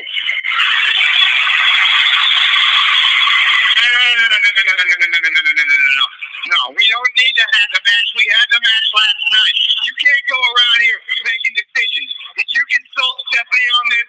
You can't do this by yourself. I don't think Stephanie would approve of this decision. That's a very good point. Hold on, let me check with her. Stephanie, what do you you think about my idea? You whisper to me. She loves it. See, Stephanie's not here tonight, so that means I'm running the whole shebang. In this WrestleMania worthy matchup between the two of you, who knows what's going to happen in just under a month with the draft? You guys may be scattered all over the place. So we're not going to do this match next week. We're not going to do it on SmackDown. We're going to do it right here tonight on Monday Night Raw. Yeah. I like it. I do too. The great decision. With a hell of a match last night. That's going to happen tonight. Reigns versus Rollins. That's a WrestleMania caliber main event. Yes, sir. And look at what's at stake. The winner faces Dean Ambrose for the title. So, excuse me. Pretty much everything that almost forgot my title. Gator Ricky Ross and I talked about yesterday on the show pretty much became a reality. We saw, you know, a hell of a segment, hell of a promo. We're going to see Rollins and Reigns fight again for the number one contendership to the WWE World Heavyweight Championship. And overall, I thought it was a great segment. Dean Ambrose basking in the glory. Roman Reigns giving props to his buddy. The same way Dean Ambrose gave props to Roman Reigns when he beat him in the finals of that tournament. You know, Dean said, all right, bro, you beat me. Roman's doing the same thing. Hey, man, you cashed in. You had your moment. But I'm still owed a rematch. Seth Rollins came out, demanded his rematch, but the only thing I disagree with was Seth saying that Roman goes to the back of the line. It's like, no, I don't. I am owed a rematch. Because, yes, you did beat me for the title, but as a champion, I get a rematch. And Seth Rollins the same way. He was a former champion, therefore he is entitled to a rematch. If Dean Ambrose hadn't cashed in that briefcase, Seth and Roman would be fighting again for the title at Battleground. That's exactly how this would have went. Seth would have been defending the title against Roman Reigns. But he's not. Now Dean Ambrose is the champion, and we're going to have this interesting match to see who's going to be crowned the champion. And it's very, very... I overall thought it was a great segment. Love the back and forth. Love the anger and the passion from Seth Rollins. I think he's doing very well promo-wise. Love the fact he still tried to get Stephanie on his side and Shane doing the whole little Jimmy-like thing where he's talking to Steph because Stephanie's not there. Excuse me. Which does explain why Shane was the only one in the office when he talked to Jericho earlier in the show.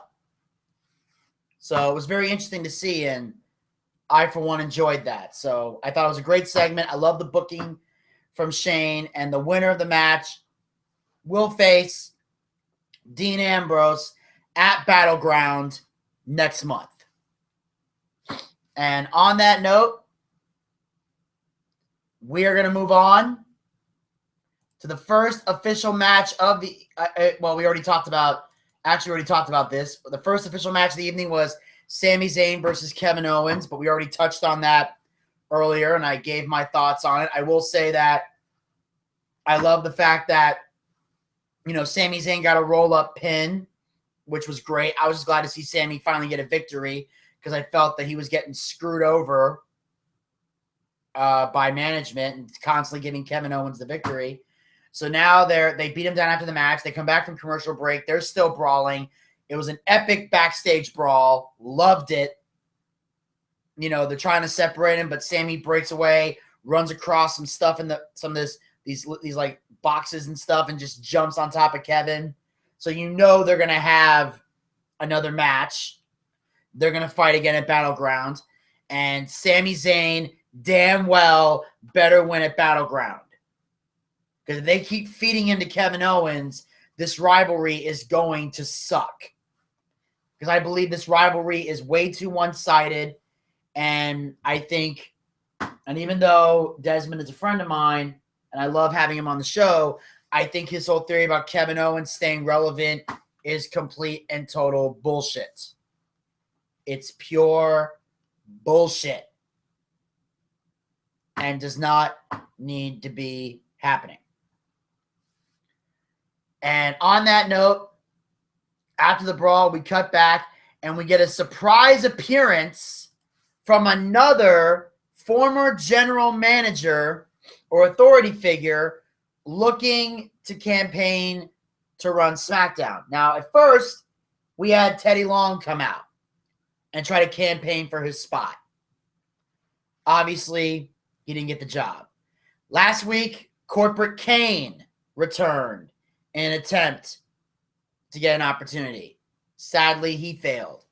So today, last night, we get greeted by another former general manager and also a former executive vice president of talent relations.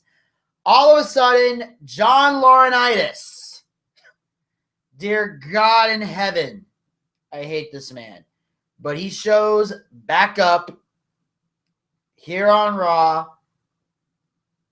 And here's what John Laurinaitis has to say about his official campaign to run SmackDown when it goes live. My name is Mr. John Laurinaitis. I'm the former executive vice president of talent relations and the former #1 general manager of all time of both Raw and SmackDown.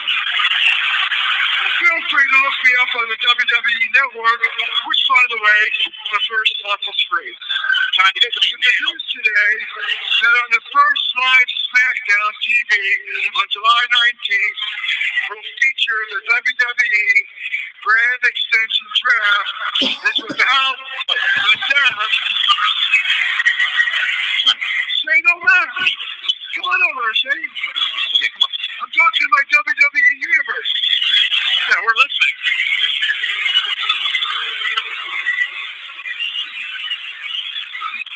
They do, Shane. That's great. Thank you. Sonny, what are you doing up here? Isn't it obvious? SmackDown TV is going live next month, and I'm talking to my WWE universe. I'm talking to each and everybody in this arena and at home because Big Johnny's going to throw his name in the hat to run SmackDown. Okay, I appreciate that, but that's never going to happen. We're not going to have a corporate yes man running SmackDown. We're not going to have an authority member pushing his or her own agenda. We're going to have someone who represents the new era, someone who has every one of these fans in mind when they make decisions, and that is they're going to represent change. Big Johnny loves change. It's not going to be John. It's not going to be Stephanie. Quite frankly, it's going to be me. I'm going to run SmackDown. Dano Mac, I was thinking the exact same thing. Run SmackDown. If they got it, they run wrong. Single power. Team Dano Mac, Team Big Johnny, running to WWE. Sorry for that. Let's go, sir. Please. Please.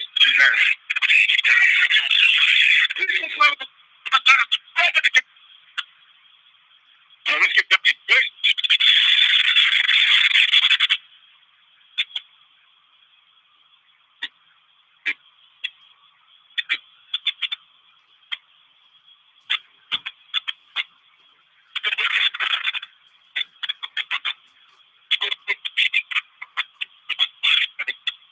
Hey, Sean, what are you doing?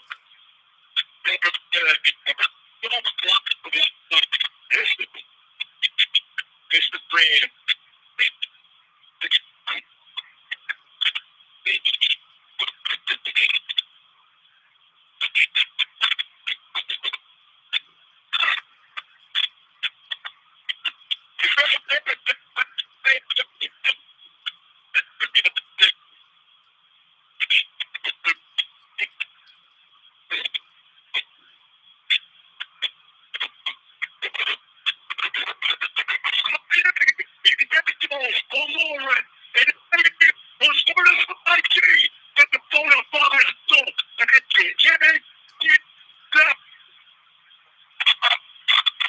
this right here is big guy.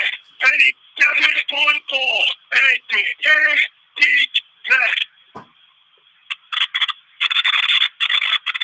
Bada boom! Bring this guy to the room. Top to the room.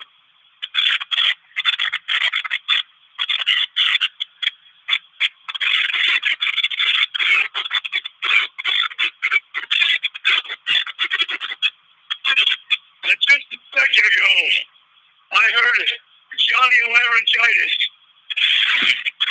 coughing into that microphone. But you know what it sounded like to me, Cash? What's that? It sounded like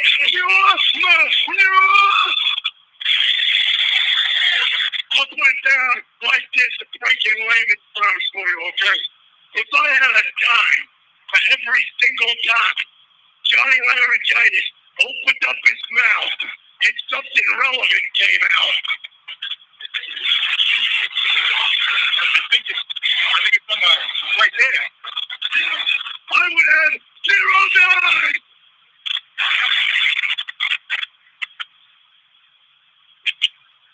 Mr. Big Johnny may have been a dynamic dude back in his day, but this here Jack is the new era. And in the new era, there's only one word to describe you, and I'm gonna spell it for you.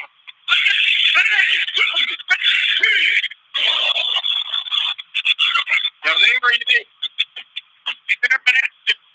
Enzo and Big Cat versus the arch rivals of Audrey. It's live.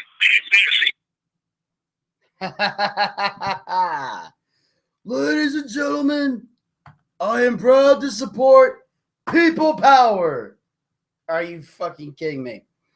Well, I will admit John Laurinaitis had a bit of a funny segment, you know, and of course he got to say people power before he left, and Shane kicked him out to say I will run SmackDown. But I will say, I think these general manager segments are funny to an extent, as long as none of them are true. Because no one, and when I say no one, I literally mean no one, absolutely nobody supported John Laurinaitis when he was the general manager of both Raw and SmackDown. Nobody liked him when he first even got an on-camera appearance. John Laurinaitis is a guy that is not well liked by anyone in the company. Even John Cena, outside the ring, has had negative things to say about John Laurinaitis. And, Jim Cornette has talked negative things about John Laurinaitis and how when he took over as the executive vice president of talent relations after Jim Ross stepped down from that job, it was when everything went to shit. Because Jim Ross understood wrestling and John Laurinaitis not so much. And he's a yes man. He's a corporate kiss ass. Nobody liked him.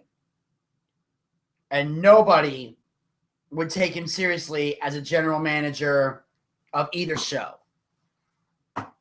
But still, the segment was funny. I also like the fact that when Enzo came out, him and Shane McMahon, because Shane's known for doing the shuffle and the dancing, and Enzo's all dancing around crazy. You know, it was great to see those guys kind of shuffle back and forth. You know, getting a chance to kind of work with Shane and Shane showing off some of his moves, and it was cool. Before Enzo jumped into his bit, I love the Johnny Laryngitis line. I thought that was great.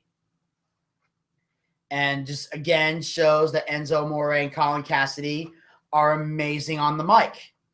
And they're a hell of a great team. And, of course, this all leads to the big match, which is, of course, Enzo Amore and Big Cass versus the Vaudevillains, which, unfortunately, this match was relatively quick. There was some decent, back and forth action, pretty good tag match, but most of the time they were just just being annoying. It was a terrible seg. That's the thing. Most of the time, it was just, not a good. What I hate about the match was the fact that it was just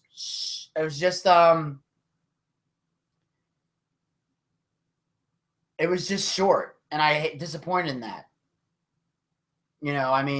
Obviously the match was great, and I love the fact that Enzo and Big Cass got the win with the Bada Boom Shakalaka, which is the new move they've got. I thought it was great. But overall, I didn't like the fact that A, the match was short, and that B, again, it's one of those things where Enzo and Cass aren't able to have much of a rivalry because they crush the guys on Raw before they can do anything. And not only that, like I said, this right now is your most over tag team on the roster. I would go as far as to say Enzo and Cass are more popular than the New Day. The only advantage the New Day would have over Enzo and Cass is merchandise sales. That's it. The New Day is the top selling merchandise guys in WWE. And that's because Enzo and Cass don't have a whole lot of merch to sell. They got a Certified G t-shirt out. Obviously, Enzo's got that, sports-like shirt that he's got, like the little jacket thing. And on the back, it says 0 dimes. It says dime 0, which is kind of good. It's like a jersey. That looks pretty cool. I like that. But for the most part, Enzo and Cass don't have a whole lot of merchandise to sell. And I think once they start moving some merch, that's when they'll probably get the tag titles put on them. Because I can't think of any other reason why you would not put the tag team titles on Enzo and Cass. And when you don't, why you're letting them just win these squash matches on TV. But when it comes time to put the belts on them, you guys just want to hump the New Day into submission and just run them into the ground. Like, I honestly think that they just want them to hold on to the belts. They want them to break this record, and then they're going to drop the title. That's what I think. I think that anytime I hear when they start mentioning numbers on title reigns, like 200-something days or 300-something days, whenever they bring that up, that means that they're looking to have that person or that team break the record before they drop the titles. That's what they want to do. Because the original record's held by Paul London and Brian Kendrick. So I think that they finally found a tag team that they deem worthy of breaking that record. That's what they want to do. And they've got 30 more days. Just about. About 30 days. Another month. So that's what I think is going to happen. I think that they're going to hold on to the belts till SummerSlam, shatter this record, and then at SummerSlam, they will finally lose the tag team titles. And I hope once the New Day loses the tag belts, that it is a long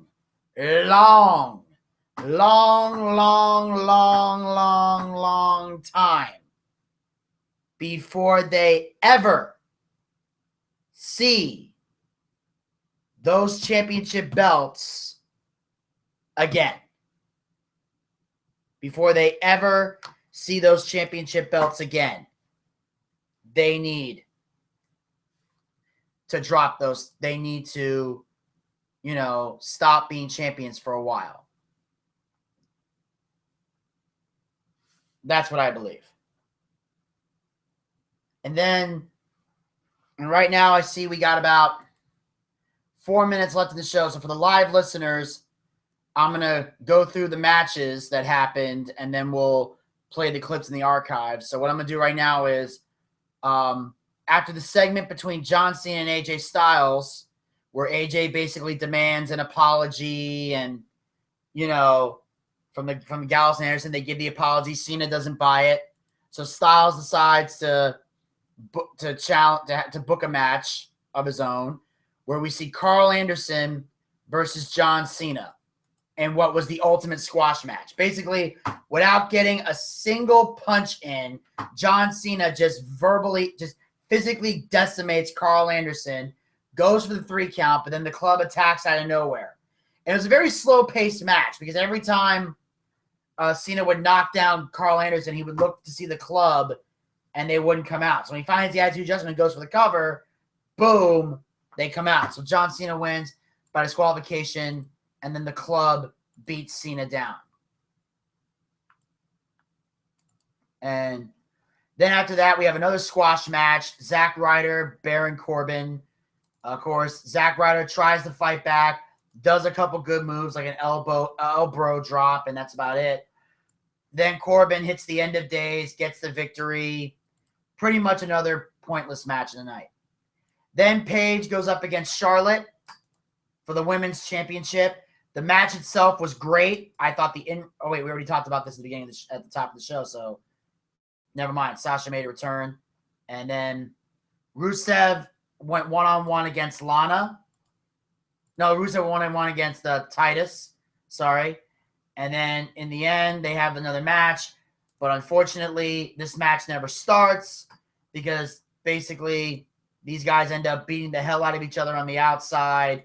And then Rusev escapes through the crowd, and the match never actually starts.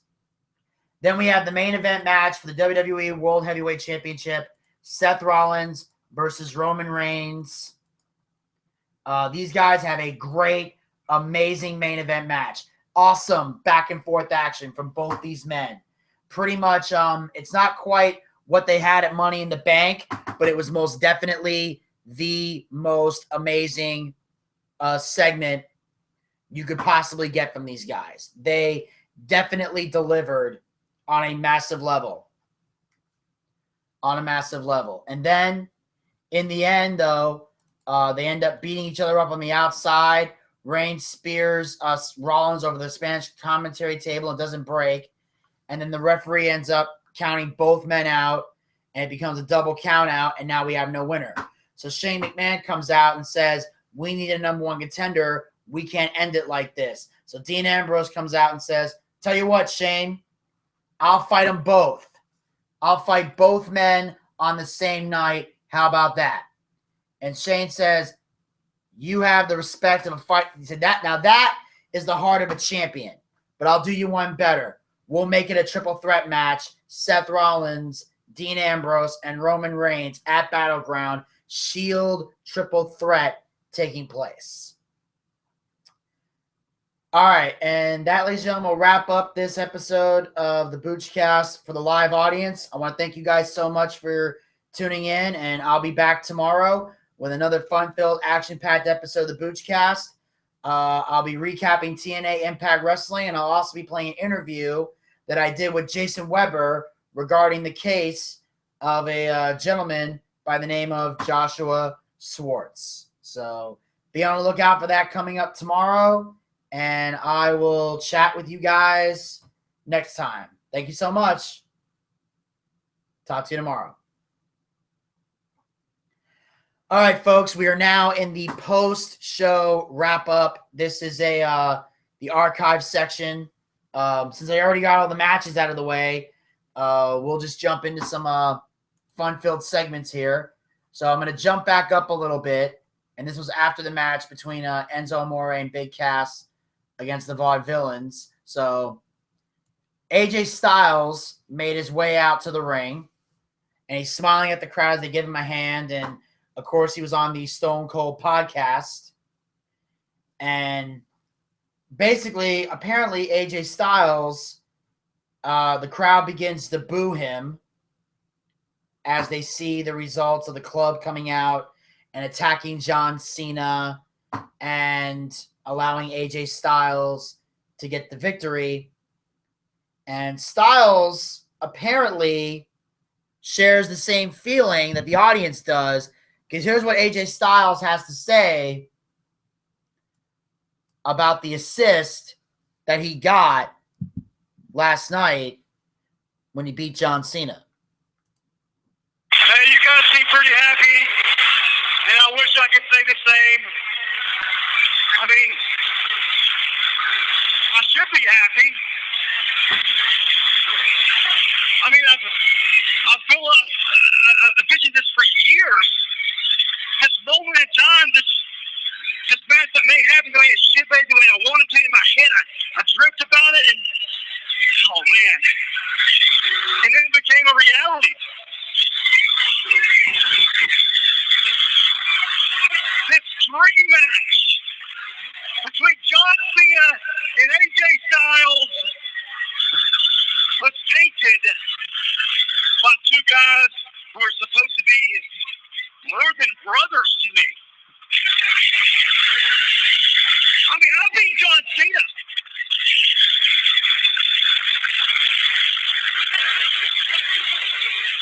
Oh, let me say that again. AJ Styles beat John Cena.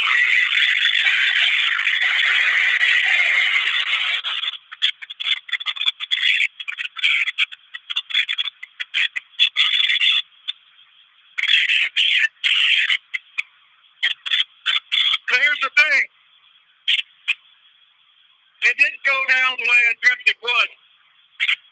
You see, Gallows and Anderson had no business in my business.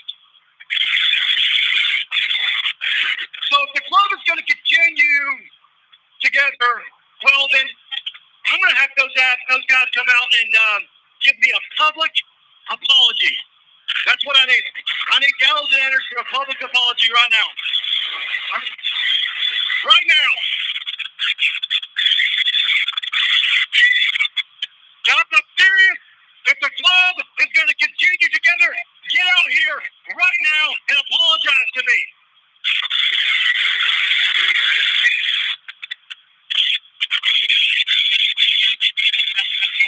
I told you. I told you, AJ, that the video is keeping upstairs. He had nothing to do with it. He got the contract and I told him for the contract. Readers.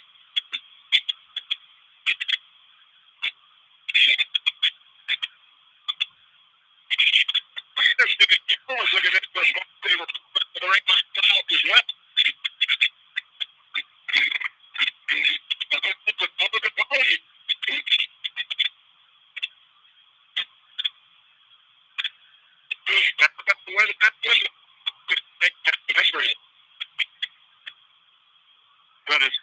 Have we not been through a lot together? Have we not? I mean, come on. We've been all over the world. Exactly. Listen, guys. I had John Cena right where I wanted him. I didn't need your help. You don't realize what you've done? There will never, ever be a first-time ever dream match between John Cena and AJ Styles. Dude, we were just trying to help. Trying to help. Dude, you gave you gave John Cena an excuse. That's what you've done. I signed my name on the dotted line. And then when you two came out, you dragged my name through the mud. Do you realize that?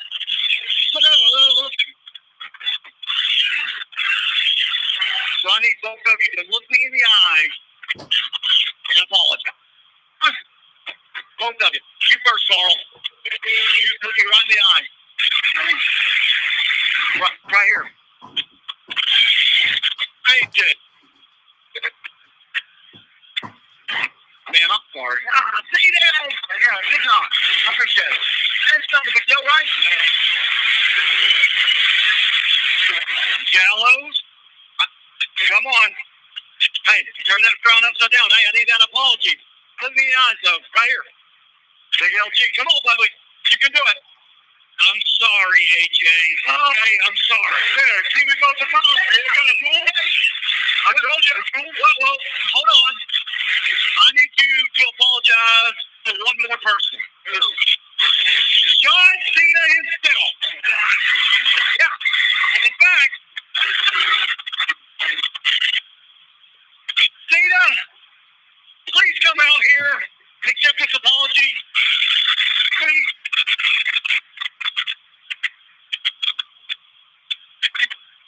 Please. You're a stand-up man, AJ Styles.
John, it's not his fault. Honestly, AJ had no idea that Carl and I were going to come out and get involved last night. You know. So, John, I'm sorry.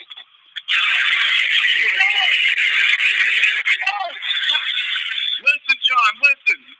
AJ signed the contract last week. We did not.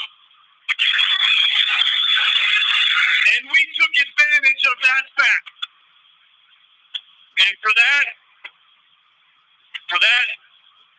John, man, I'm sorry. Say, John, they're sorry. Yeah, I see you are fighting to survive here in the WWE, and you so desperately last night need to win.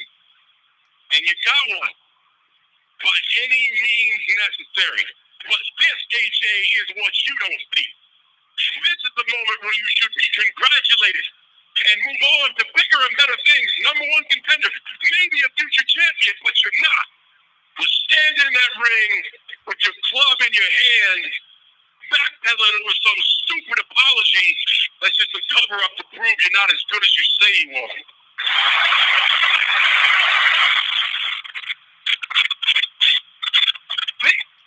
I'm not as good as I think. You know what? It seems to me that you're using these two as an excuse because you're not as good as you say you are.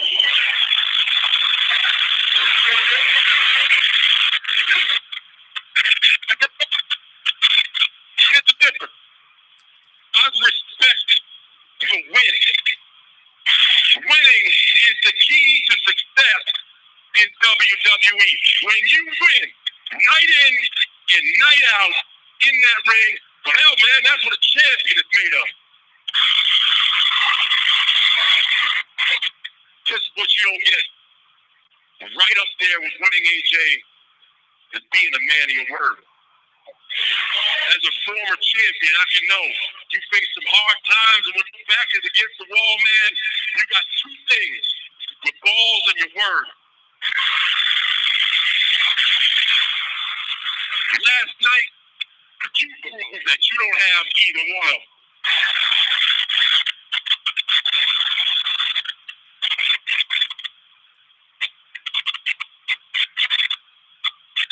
You know what, John? These two, they did you a favor.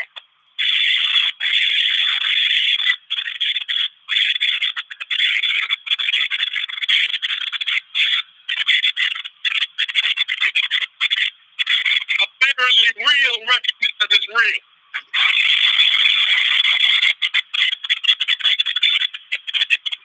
Do you think I care what they think? You look to be good. These two did you a favor. They gave you an excuse. So here's the thing, John. I'm going to do you a favor. I'm going to give you an opportunity to choose any one of the club that you want to fight tonight. Oh, that's easy. That's easy. AJ Styles. No. You didn't let me finish. Any one of the club except for me. I forgive you. Come on. You're the ones that got involved. They deserve to be punished. And besides, I got the Stone Cold podcast I got to do tonight.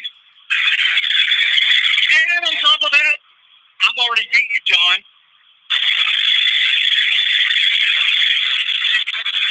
So, who's going to be different? Callum? Anderson? Take your pick. Who is it going to be? Who is it going to be? Who's it going to be? AJ, does it even matter? Does any of it even matter? You guys you're riding real high off your win last night. You feel really good about that apology. But it doesn't make a difference which one I choose. One will be in the ring, two will be ringside. And it's a moment when you finally realize in a fair fight, I'd knock every one of your teeth down your throat. That's when I'm not fighting one guy, I'm fighting three. I just wish you would sign the contract for John Cena versus the club, because that's what's about to happen right here.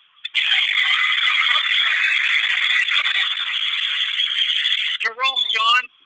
That's why I really like you, because you think you're always right. That's it. You're wrong.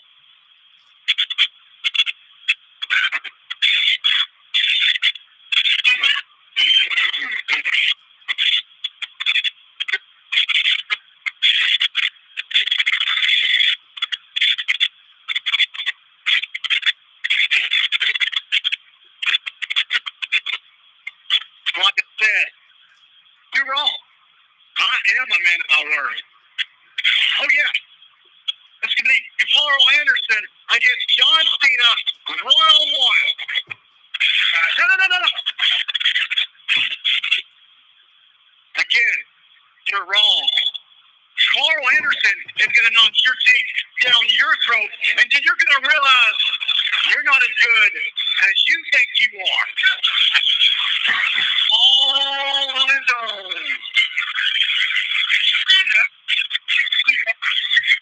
Hey, good luck, John. And by the way, Stone Cold Podcast tonight, WWE Network, yours truly, AJ Styles. He better go ready for that. We don't want to have a match with Cena. Got a good pocket. Cena got a big match in Anderson. Live. One-on-one. Now that to me was actually a great segment. I'll be the first to admit that. I personally took great pleasure in enjoying that segment. And the main reason is because I love the back and forth action between Cena and Styles. Like I said, I think from a promo standpoint, that's the thing. Everybody keeps saying that AJ Styles is bringing out the best in John Cena. Bullshit. It's bullshit.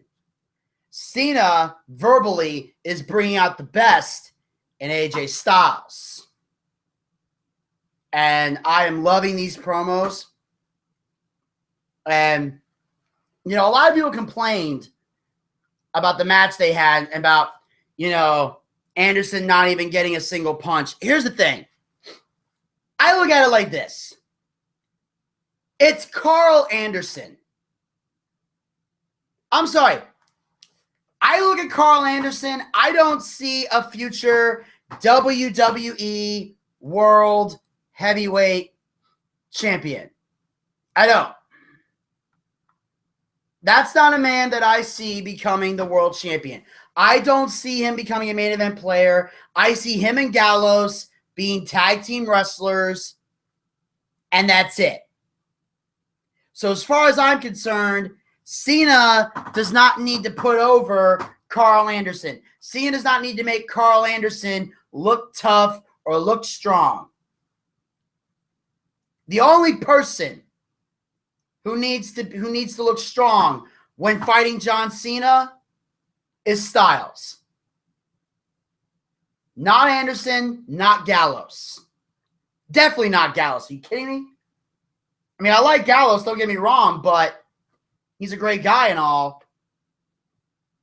but Cena's too high up for that to happen. Like, Gallows and Anderson are tag team wrestlers. If Cena steamrolls through them, it doesn't really hurt them that much because they're not going to become world champions in WWE. They're being utilized as a tag team, and they're being utilized as a group, as the club. So overall, things work out great for everyone. Things work out great. The club is successful. Gallows and Anderson are a tag team. So if Cena beats the hell out of them, it doesn't hurt them at all. It's John Cena. The only person in the club Cena is responsible for putting over or making strong or even doing a job for is AJ Styles. So I'm not the least bit upset that he beat the hell out of Carl Anderson. Not at all. And the match was supposed to tell a story that Cena was looking over his shoulder for the club. So it wasn't even meant to be a match. It was meant to be a beatdown.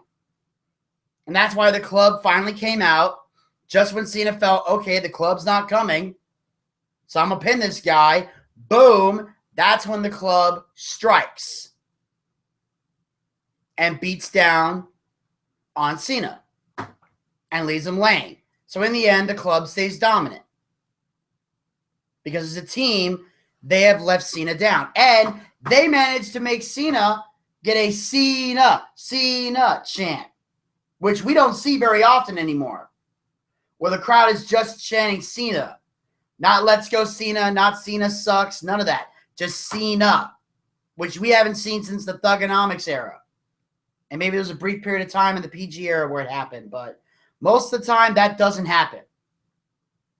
So that was a big moment right there that happened. So overall, great segment. Still makes the club look strong, and definitely going to see how this happens going forward. Is Cena going to get two guys to back him up, or is he going to just end up fighting this battle on his own? And will we see a rematch between Cena and Styles at Battleground? Will Shane step in and maybe ban the Gallows and Anderson from ringside? Or say if they get involved, they're fired. And then maybe Balor will interfere or something because he said, you said Gallows and Anderson, not Balor. That could be the time to call Finn Balor up. But I think they're going to wait till after he fights Shinsuke Nakamura before they call him up. At least is what I think anyway. And on that note, after that, we cut to the backstage area where we see JoJo with Seth Rollins. And here's what Seth had to say about facing Roman Reigns in the main event. Please welcome my guest at this time, Seth Rollins. Seth, tonight you face Roman Reigns in a match that'll determine who faces Dean Ambrose for the WWE World Heavyweight Championship. That is tonight, JoJo, but I want to talk about last night first. Last night was about proving things to myself and to the rest of the world. And when I beat Roman Reigns in the center of that ring and took back my WWE World Heavyweight Championship, I proved that I am the best and that Roman Reigns never deserved to be a champion. You know who else proved something last night? Money in the Bank? Dean Ambrose. When he snuck up from behind me, cracked me in the back of the head with that contract, and stole my title. He proved that he was a cockroach. He proved that he was a thief. And so here we are, back at square one, and I'm forced to prove myself again. That's fine. I beat Roman Reigns last night. I'll beat Roman Reigns again tonight, then I'll go on to take my title back from Dean Ambrose and prove once and for all who the best member of the Shield really is.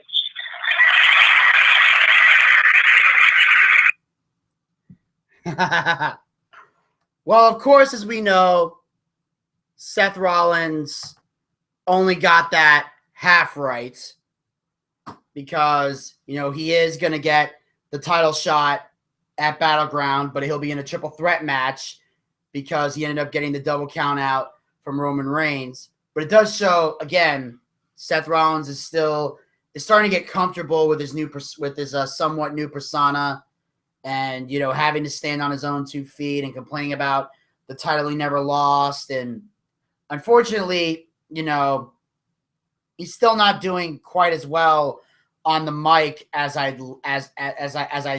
think he should. This is my opinion. I don't think he's that great on the mic. And it's one of the main reasons why I'm not happy with the fact that he's in the world title picture. Like, I'm really not. I've not been impressed with Rollins. I liked the promo he did when he came back, but it's been tough to top. And he just pretty much is still kind of struggling on the mic a little bit. But I definitely think that, he did a decent job in hyping the match. And then, of course, right after that, Renee Young is backstage, and she's doing an interview of her own, only this time it's with Becky Lynch.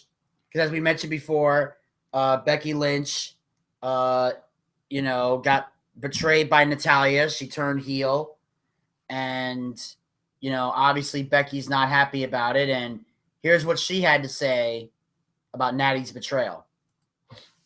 Ladies and gentlemen, please welcome Becky Lynch.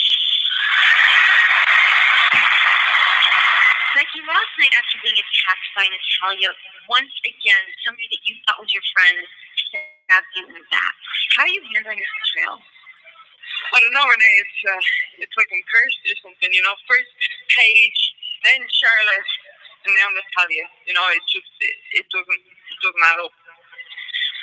But the way I'm looking at it is, if I am the last woman in this entire division with any sort of integrity or sense of sportsmanship, then I'm doing a lot better off than the rest of them.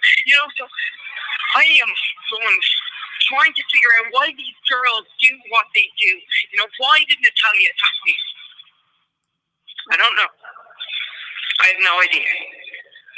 But I'm not making excuses for anybody anymore.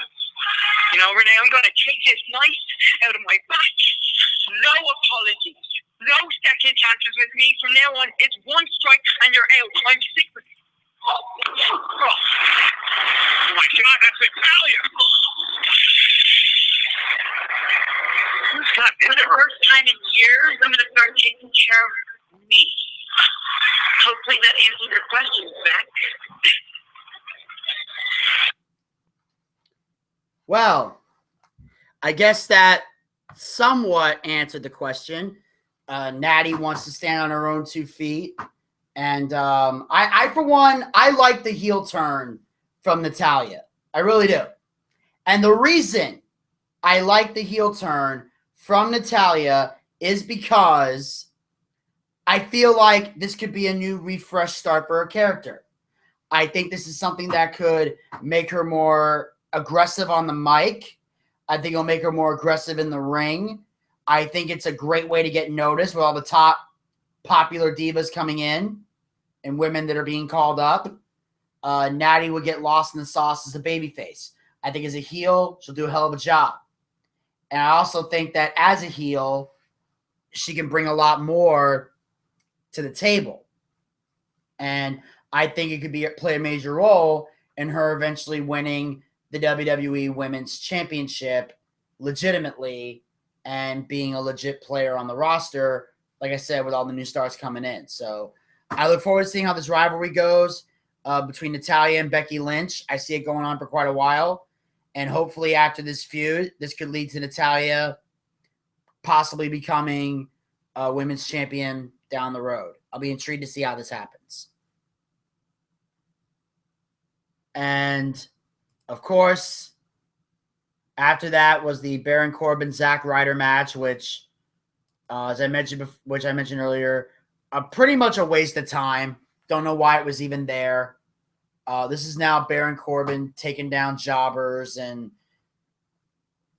it was stupid. There was no reason to have this match. And again, it hurts Baron Corbin, who I actually like, and it hurts Zack Ryder, who I who I feel is getting in the raw end of the stick, but nobody seems to care, so I guess they just let it continue because it's really doing nothing to benefit Baron Corbin or Zack Ryder.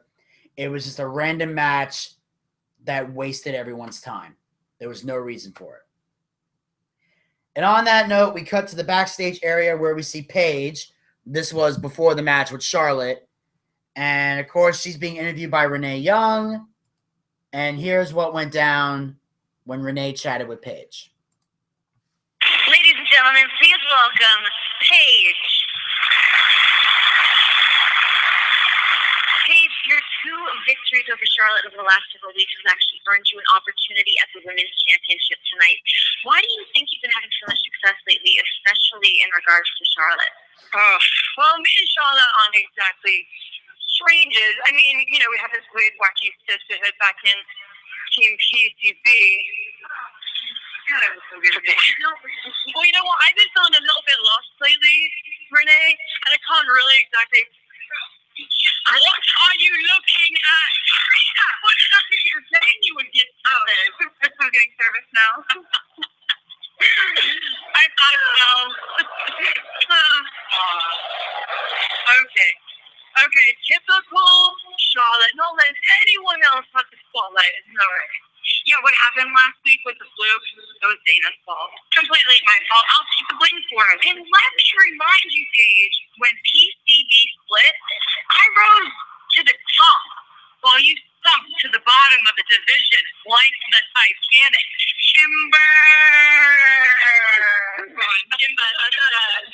Timber's a tree, but you're a small gal. It was so funny. Anyway, let me remind you, that ring is my house, okay? And that championship is going to look amazing around my waist, and you have no one to blame. Not your old man, and not just sitting. I don't even know what you are. What is this? It is there. And when I win tonight, this will all fall on you.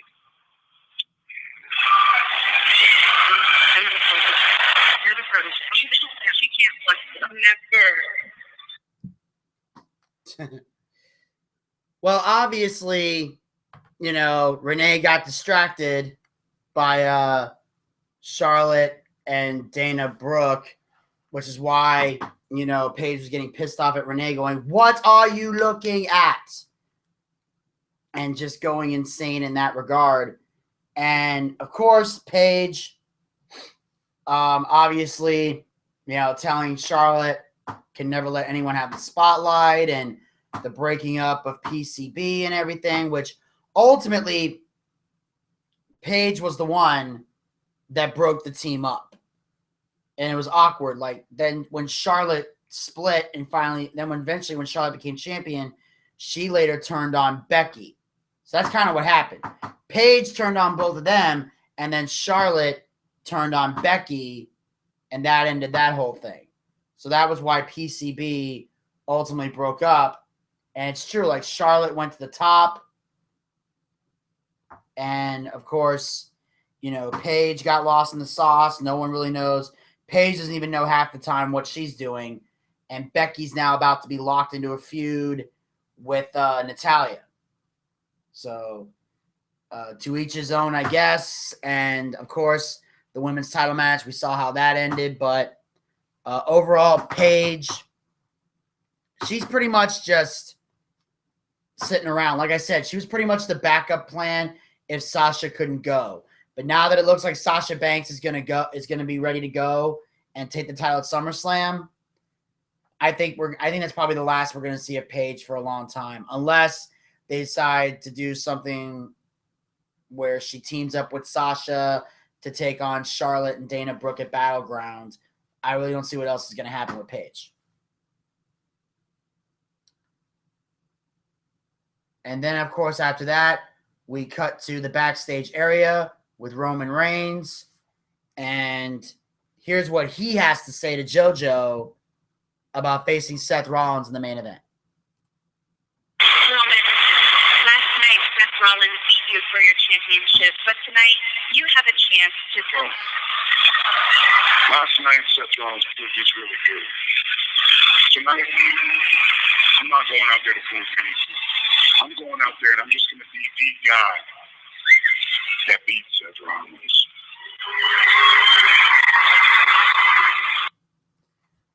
Well, obviously, Roman Reigns had a lot to prove in that match.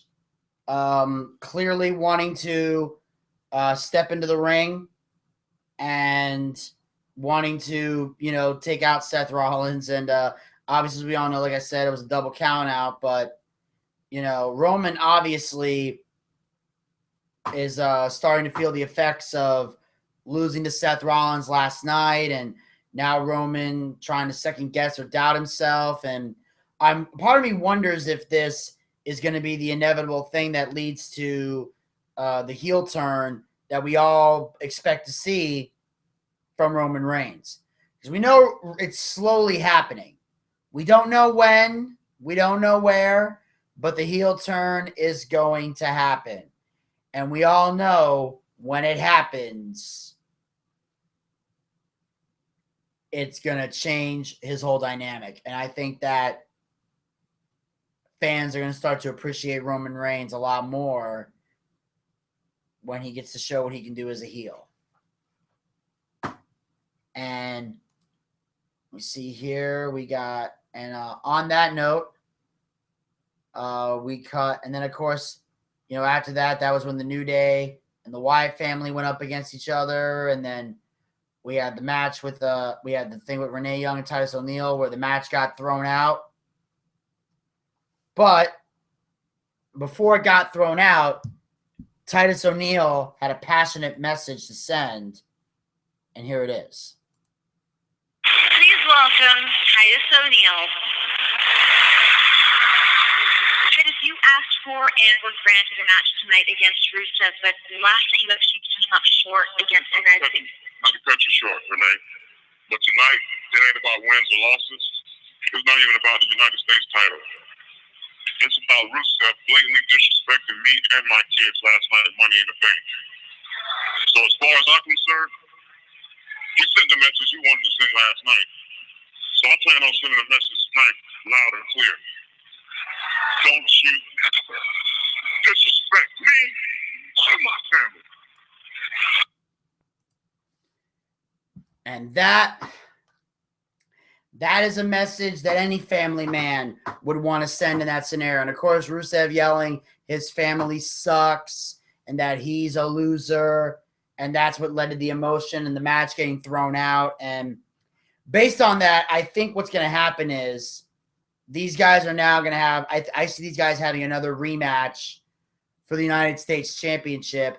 And I do see Titus O'Neil taking the belt from Rusev. I think at Battleground, we're going to see a new United States champion. And I think Titus O'Neil is going to take the gold. And then I think at SummerSlam, Rusev will invoke his rematch clause. They'll fight again. Hopefully, Titus will hold on to the title. And I'd like to see Titus O'Neil get a good run as the United States champion because I don't see Rusev doing anything special with it. I don't think him being undefeated with the title is going to do anything because I just don't see star potential in Rusev. I didn't see it during his first run with the U.S. title, even though apparently a lot of other people did. I don't know why. He brings nothing to the table. I don't think he's great. I don't think he's gotten any better. I don't think he's going to get any better. I think he is just boring. And I think as a U.S. champion, he's doing nothing for that title. Nothing. And I think Titus O'Neil would do a hell of a lot more.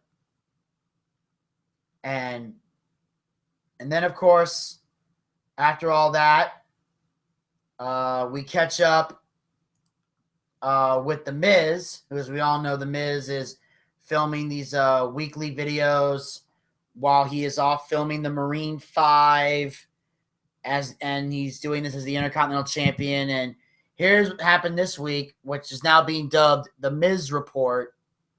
Here's The Miz Report from the set of the Marine 5. This is the Miz and Maurice on the set of Marine 5 Battleground. And as the stars of this film, we don't like to eat in our trailer. We like to eat in the common area with the little people of the crew to show that we're all one big happy family. Hey, must have looked around. You moron! This is my husband. My husband. What? Quail! Quail! Quail! Do you understand what quail does?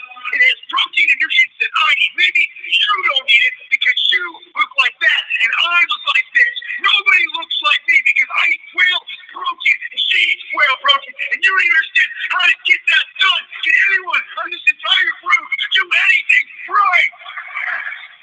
Yes. You're fired. Everyone's doing a great job. Thank you. You're Intercontinental Champion in this beautiful, gorgeous place. Come to you from set of Marine 5 Battleground, and we are. Go back to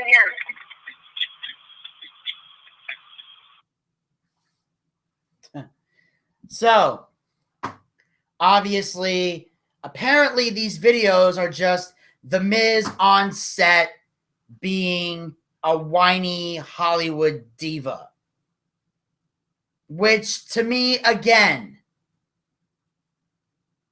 how does this benefit the Intercontinental title? I would like to hear somebody tell me how that works. I'll tell you, it doesn't. He's not defending the title. He's not doing anything remotely interesting as the Intercontinental Champion. He is bringing nothing to the table. And the U.S. title is not doing any better with the Intercontinental title gone. This is horse shit. Right now, either Cesaro, Kevin Owens, or Sami Zayn should be Intercontinental Champion right now. The Miz should have dropped the title in that fatal 4-way match and then went off and did the Marine 5. See, I like The Miz doing WWE films. If he wants to make Marine movies, they can make as many as they want. I don't care. A, I don't watch them. And B, it means I don't have to see The Miz in a wrestling ring. Anytime I don't have to see The Miz in a wrestling ring is a great day for me. So I have no objections to that. What I do have an objection with is The Miz filming a movie while he's the Intercontinental Champion. Desmond said to give it time. I've given it time. It's shit. The whole thing's been shit. Yes, I get that it's part of his character. Yes, I get that he's a heel. But it's doing absolutely nothing for the Intercontinental title itself. It is sitting on the shoulder of a guy who is not defending it.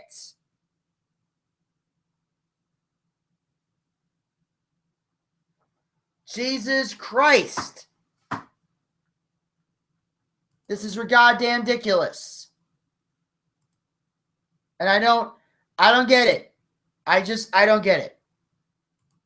I don't get it. I think it's goddamn ridiculous. But anyway, after that, we have the main event match and then the closing segment of Raw. So if you're listening, pleasure, here is the closing segment of Monday Night Raw. No, that's not how things are going to end here. We need a number one contender for Battleground.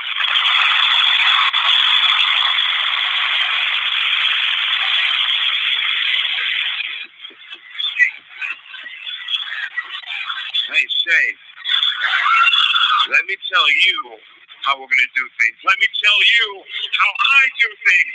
I'll fight Seth. I'll fight Roman. I'll fight them both in the same night. Dean is a lunatic. Lots of spirit of a fighting champion. Dean, I'm going to tell you one better. You can fight both men on the same night. at the same time. Because of Battleground, it will be all three former members of the Shield competing for the WWE World Heavyweight Championship in a triple threat match. That's huge. This is he's going to get it. Dean Ambrose almost gets against Rollins and Reigns. Triple threat rules. All right. And of course, that was the moment where Shane McMahon made it official. We will see a triple threat match amongst the Shield at Battleground for the championship. And it's going to be one hell of a fight. And I'm going to say this right here and now. I hope Dean Ambrose wins. I do. And I'm going to tell you why. Number one, I hate Seth Rollins. I think he is the worst of the Shield, in my opinion. Number two, as much as I like Roman, he's already been WWE World Heavyweight Champion 3 times. I don't think he needs to win the belt back this quickly. I think that a little bit of time should pass before he wins his 4th WWE World Heavyweight title. I think that the next time he becomes champion is when Brock Lesnar wins back the title. That's what I want to see. I want to see Lesnar become a 5-time WWE World Heavyweight Champion. Win that 5th title, dominate, and go all the way. Then we have Lesnar, Reigns 2 at WrestleMania. They step in the ring. Reigns beats Brock Lesnar clean, legitimately, done in the middle of the ring. And that needs to happen, especially if he loses his real UFC fight, because if he loses that fight, his stock is going to go down.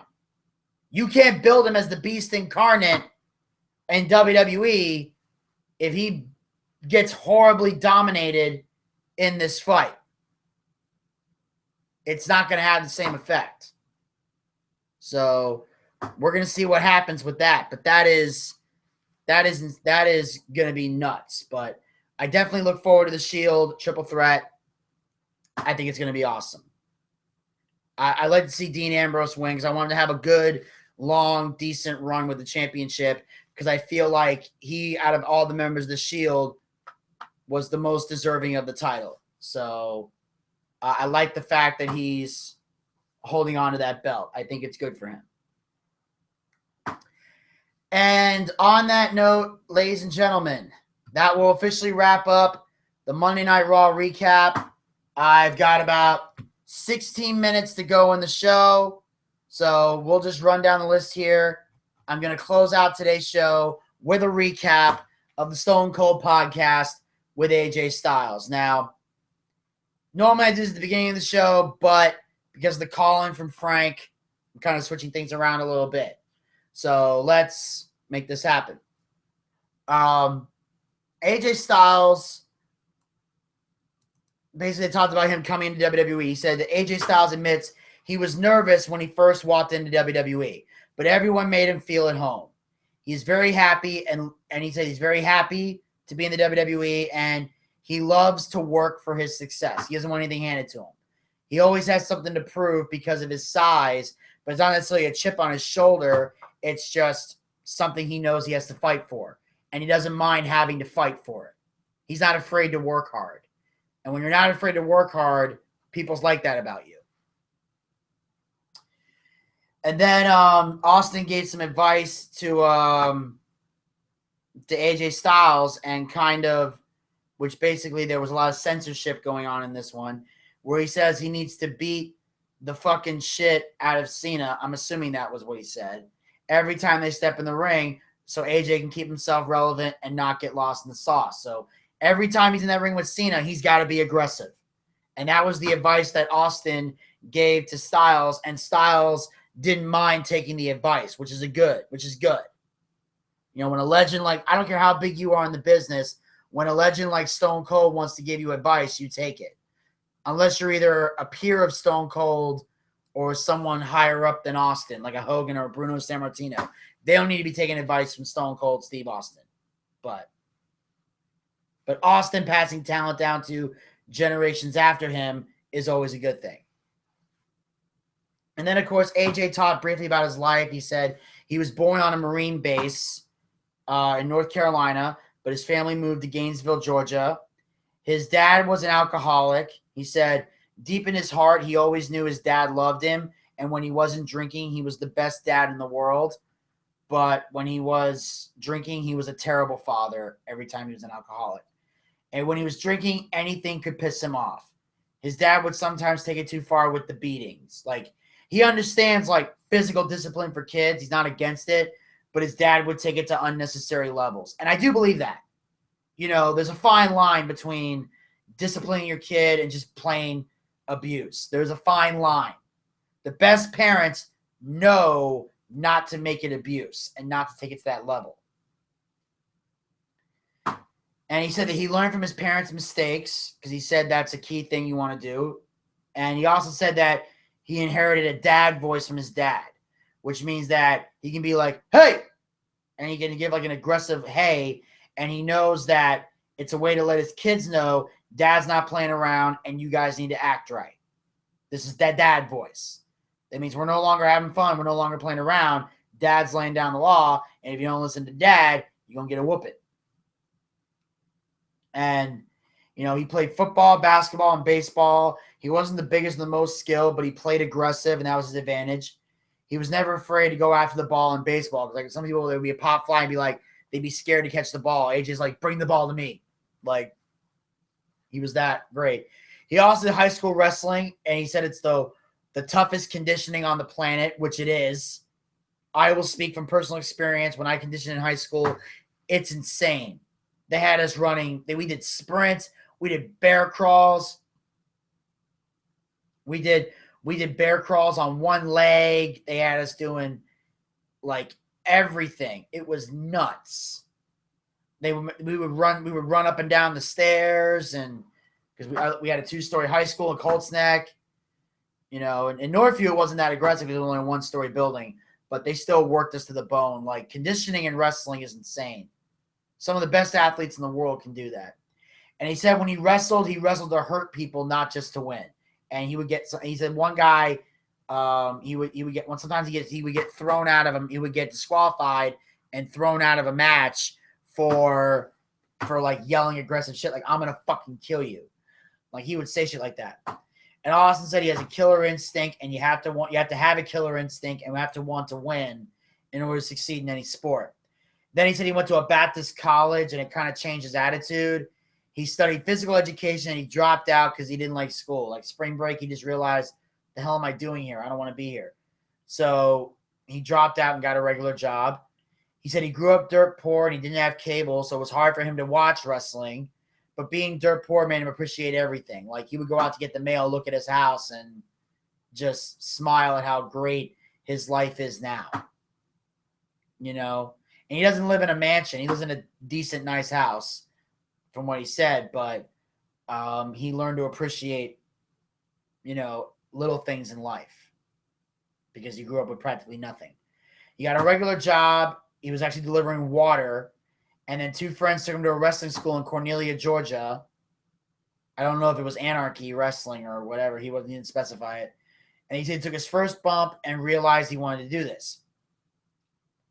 And, of course, he had to back off on the play-to-win mentality and learn to work with the guy in the ring. Like, it wasn't like high school wrestling because you're working with the guy in the ring. So you can't really be, like, too aggressive. You got to learn to, you know, choreograph wrestling. And then he said that bumps were easy for him. His wife was a competition cheerleader, and he worked with them sometimes, and that's how he learned how to do his flips in the ring. So he became an aerial guy from working with his wife, who was a competition cheerleader in high school. AJ started off as a masked wrestler named Mr. Olympia. He said it was a dumb gimmick, but he didn't care. He just wanted to get in the ring. And people with that kind of attitude definitely succeed in wrestling because you got to have that foot in the door to at least get you in the ring.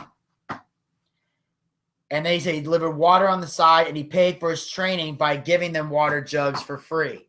So he was kind of like, you know, he never got caught. So that was his training. Like, they would need water jugs for like stuff, and he would just give them free water on the side without them having to pay for it as a way to pay for his wrestling training.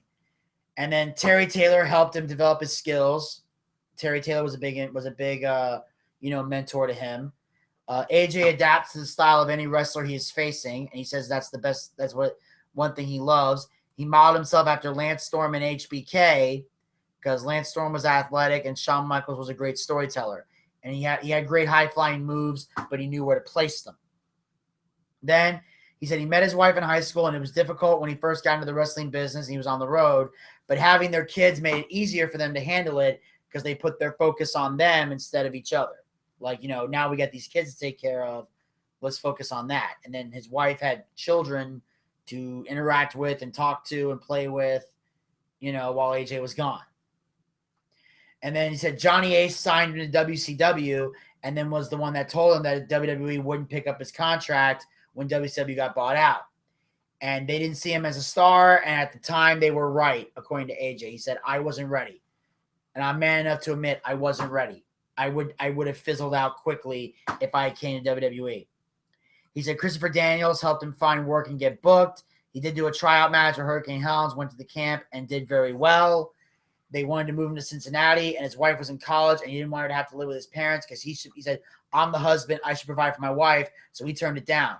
And his wife was the one that told him, you can go to Cincinnati, but he chose not to go out of respect for his wife, which I thought was admirable. That is love right there. Taking that gamble, knowing that could have been your one shot to go to WWE, and you may never go again. And then, of course, they jump into TNA, and they talk briefly about it. And here's what AJ and Austin have to say about TNA wrestling. Let's talk about TNA. They just call you up and say, hey, man, here's what we're going to offer you. I'm not asking for numbers, but how did they structure their offer with you? Well, I was wrestling World Wrestling All-Stars, I believe it was. They were doing this tour, and I went down there and wrestled it and met Jeff Jarrett. Mm-hmm. And he was the one, him and his father were running TNA. Basically struck a deal there in Australia. Didn't think much of it. I thought it's another independent. I'll go do it, make some money while I'm at it. That's how as far as I know, I was the first guy they ever signed to a deal. So what were your thoughts on TNA? I mean, because you spent, 12 years there? 11 years, 11 strong years there. And listen, for 6 months, I didn't care. To me, it was another independent. And I was okay with that because it was a Wednesday night. I didn't have anything going on anyway. I was able to earn some bucks. As it grew, as people told me that this place is going to go out of business, and it never did, you go, you know what? We got something here. And I was having unbelievable matches with Low Key and Jerry Lynn. And Jerry Lynn, one of my favorites, one of the guys I learned a lot from. And then went on to started doing more stuff, and gets bought out by Panda Energy, and then just things really starting to go. Now we start moving to Orlando. I mean, it was a slow build, and now it's really taking a turn for something big here. Why leave TNA? I feel like when you work hard, you should get paid for that. Damn right. And I worked hard. I never, got in trouble. Never did anything to embarrass the company. And yet I was taking a pay cut. At least that's what they wanted me to. I didn't think that was right. And I put a bet on myself. I bet myself that I could go to Ring of Honor, and then somehow get into New Japan, and everything worked out. And that bet worked. I believe in myself. And that right there, that's a great attitude to have. When you believe in yourself and you say, hey, I deserve this, and you can leave, that's a great attitude to have, to be in a position where you can say, I can walk out. And now, of course, there were other things that were talked about in TNA, but they edited it out in the YouTube video. And that was, of course, even though Dixie Carter owned the company, Jeff Jarrett was still hands-on with the booking and the storylines. So things were still okay. And AJ Styles was the one who got Samoa Joe into TNA. And he said that Samoa Joe, Chris Williams, and Frankie Kazarian are his closest friends in the business. They felt TNA could be competition for WWE and should be competition for everybody at the time. She felt Dixie was more of a fan of who was on TV than who got them to the ball game, and that was a problem he had with her. He said the six-sided ring made them different. And that's why he loved it so much. He felt different was great. And at first he was mad that Hogan changed it until he took a bump in a regular ring and it felt like paradise. And that's when he decided a regular ring was okay. Because six-sided ring is a lot more painful. But fans liked it because it felt it made them unique or better or different. That's why they went back to six-sided ring now.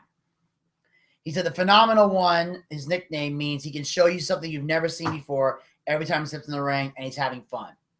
Then he talked briefly about being in Japan. He said it was a different atmosphere because the crowd is not a raucous crowd, but the wrestling is somewhat the same. They're very reserved and quiet. Then he talked about how he transitioned to becoming the leader of the Bullet Club because he beat Okada for the IWGP title on his very first night.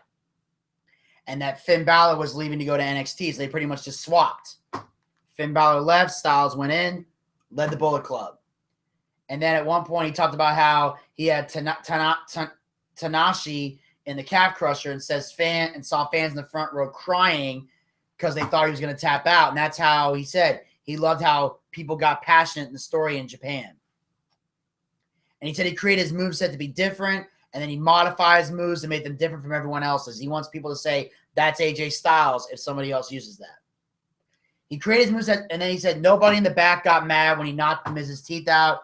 The attitude was for AJ to bring it, and AJ would let them know it was coming, and if he was in the ring, he'd want the guys to bring it too. His Royal Rumble moment was surreal.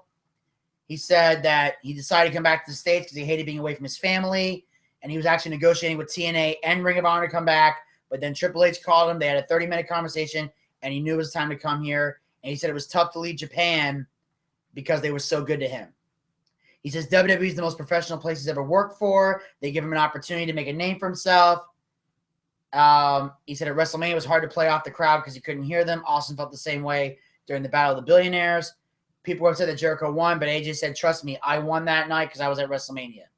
He prefers to work face or heel wherever he's needed.